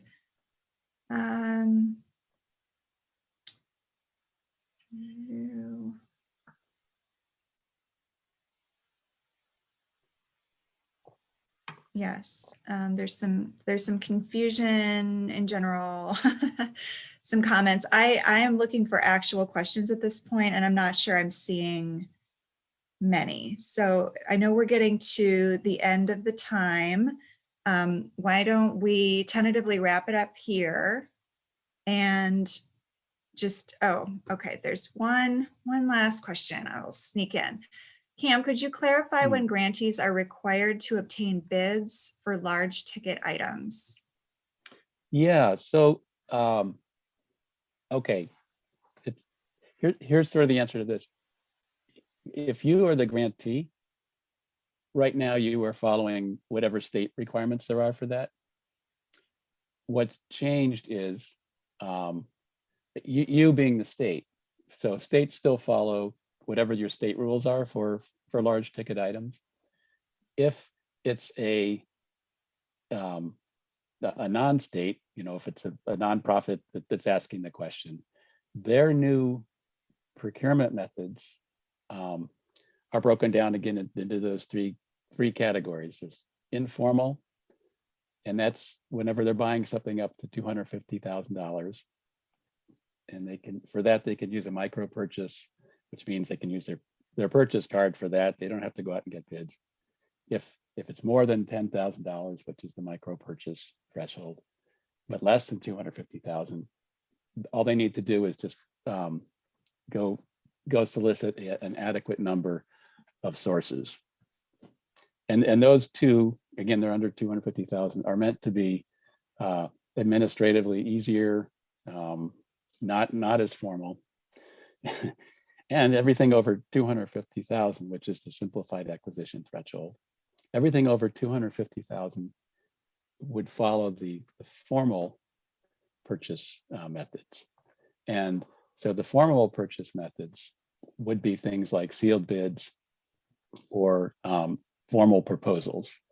And they flesh out in that section, what is a sealed bid and what is a proposal.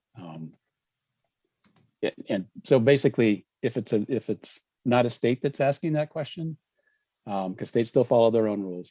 If it's a nonprofit that's asking that question, one of your subs is asking that question, if they're going to be buying something over $250,000, then they would need to follow the formal methods, which would be either a sealed bid process or a formal proposal process.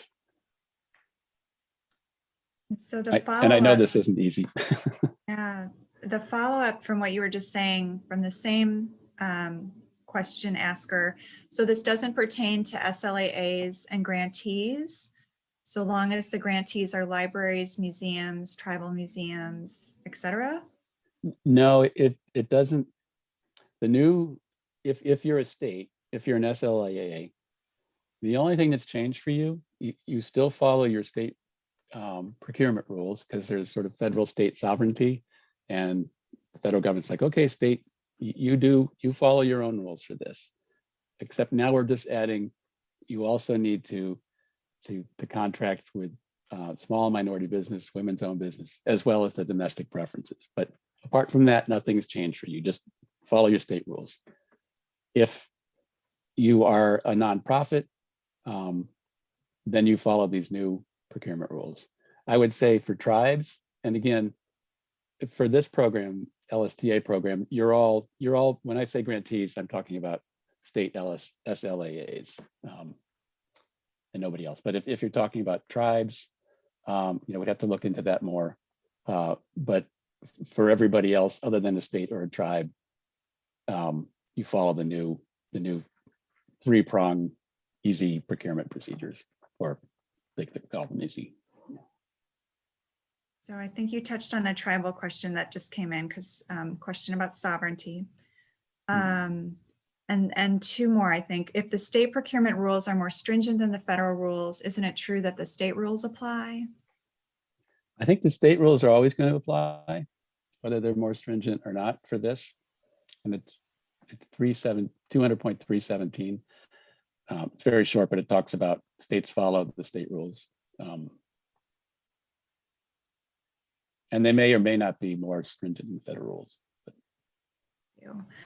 And then just to clear up some confusion, for federal year fiscal 21 subgrants, which this particular state will be awarding within the next month, is a DUNS still okay? Or do I need to get all the subgrantees to register in SAM before they get their award agreement? We think that's DUNS. We think that's DUNS. I would say it's probably good to have them all get at least the DUNS number. After, I think they're all going to be, everyone's going to be required to after October 1st, when they're going to be making UEIs available. I think the problem is right now they're not available. And there's this sort of strange window we're in right now, but you wouldn't go wrong if you had them at least get a DUNS number, I think. Sorry, I don't think more definitive on that. And again, we hope to get more guidance from OMB, and you'll get it as soon as we do. Guess what? Back to procurement. So if public libraries adopt state procurement rules, then state procurement applies instead of federal procurement? The rules apply, let me see. I'm just going to look this Public, section it's the here. last chat from Beth Milburn, if you can see that one. Yeah, hold on. I'm just also looking at the. Okay. Okay. Yeah, let's if this helps answer the question. I pulled up again on ecfr.gov 200.317, which is called procurement by states. And it says, when procuring property and services under a federal award, like you all would IMLS, a state must follow the same policies and procedures it uses for procurements from its non-federal funds. So in other words, what are you using right now for non-federal funds, which I would imagine are your state funds?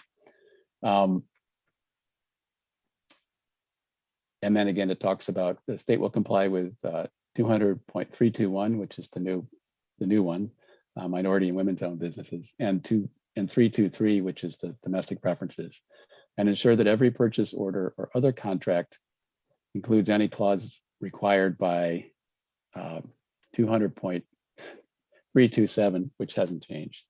All other non-federal entities, including subrecipients of the state, must follow basically the new procurement rules for them. So the rule here, at least, is when you're using IMLS funds to procure things, you need to use the same policies and procedures that you use when you're using for non-federal funds, which I've interpreted as your own state funds. So follow your state rules.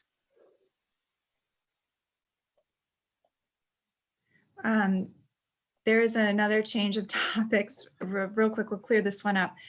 We had a question from a tribe that said we were required to set aside 0.9% of our state ARPA funds for tribal libraries. Is that accurate? Or is that in reference to the IMLS set aside and not the grants to states ARPA funds? That cannot be in reference to the grants to states ARPA funds. That's not a requirement of the ones that you guys administer. I don't know the answer to that. You're correct, Terry. IMLS does not have a set aside of any percentage for that. Of course, we'd encourage you to work with tribes, but there's no specific set aside. I don't know. I would, if I were the state and the tribe asked me, said they're required to set aside 0.9%, I would ask them to show you where that requirement is. It may be there, but it's not an IMLS requirement. All right. Well, I think we need to wrap up because we are almost at the top of the hour. We so appreciate Cam staying on. You can't imagine how hard it is to just kind of reflexively answer these questions, which we normally ruminate over for hours and days at a time. So thank you, Cam, for really indulging us with all your expertise and getting us through this morass of regulations. It is so helpful. Yeah, it's a morass, go ahead. I have just a fun, quick announcement for the end of the day, which I have to credit Michelle, who's kind of our pun master at IMLS. So here's my closing announcements for today. As we taxi to the runway and before we exit the conference plane, we have just a few announcements. You don't have to check around you before you deplane because IMLS will be sending your award certificates to your email address once we land and the conference is over. Within a few days, IMLS will follow up with any questions that weren't answered in the chat by the flight attendant. And IMLS would like to thank you for choosing to attend our conference today. And we hope that we'll see you all tomorrow for your next flight. So see you tomorrow, States. You've been great. And we'll see you same time tomorrow. Adios.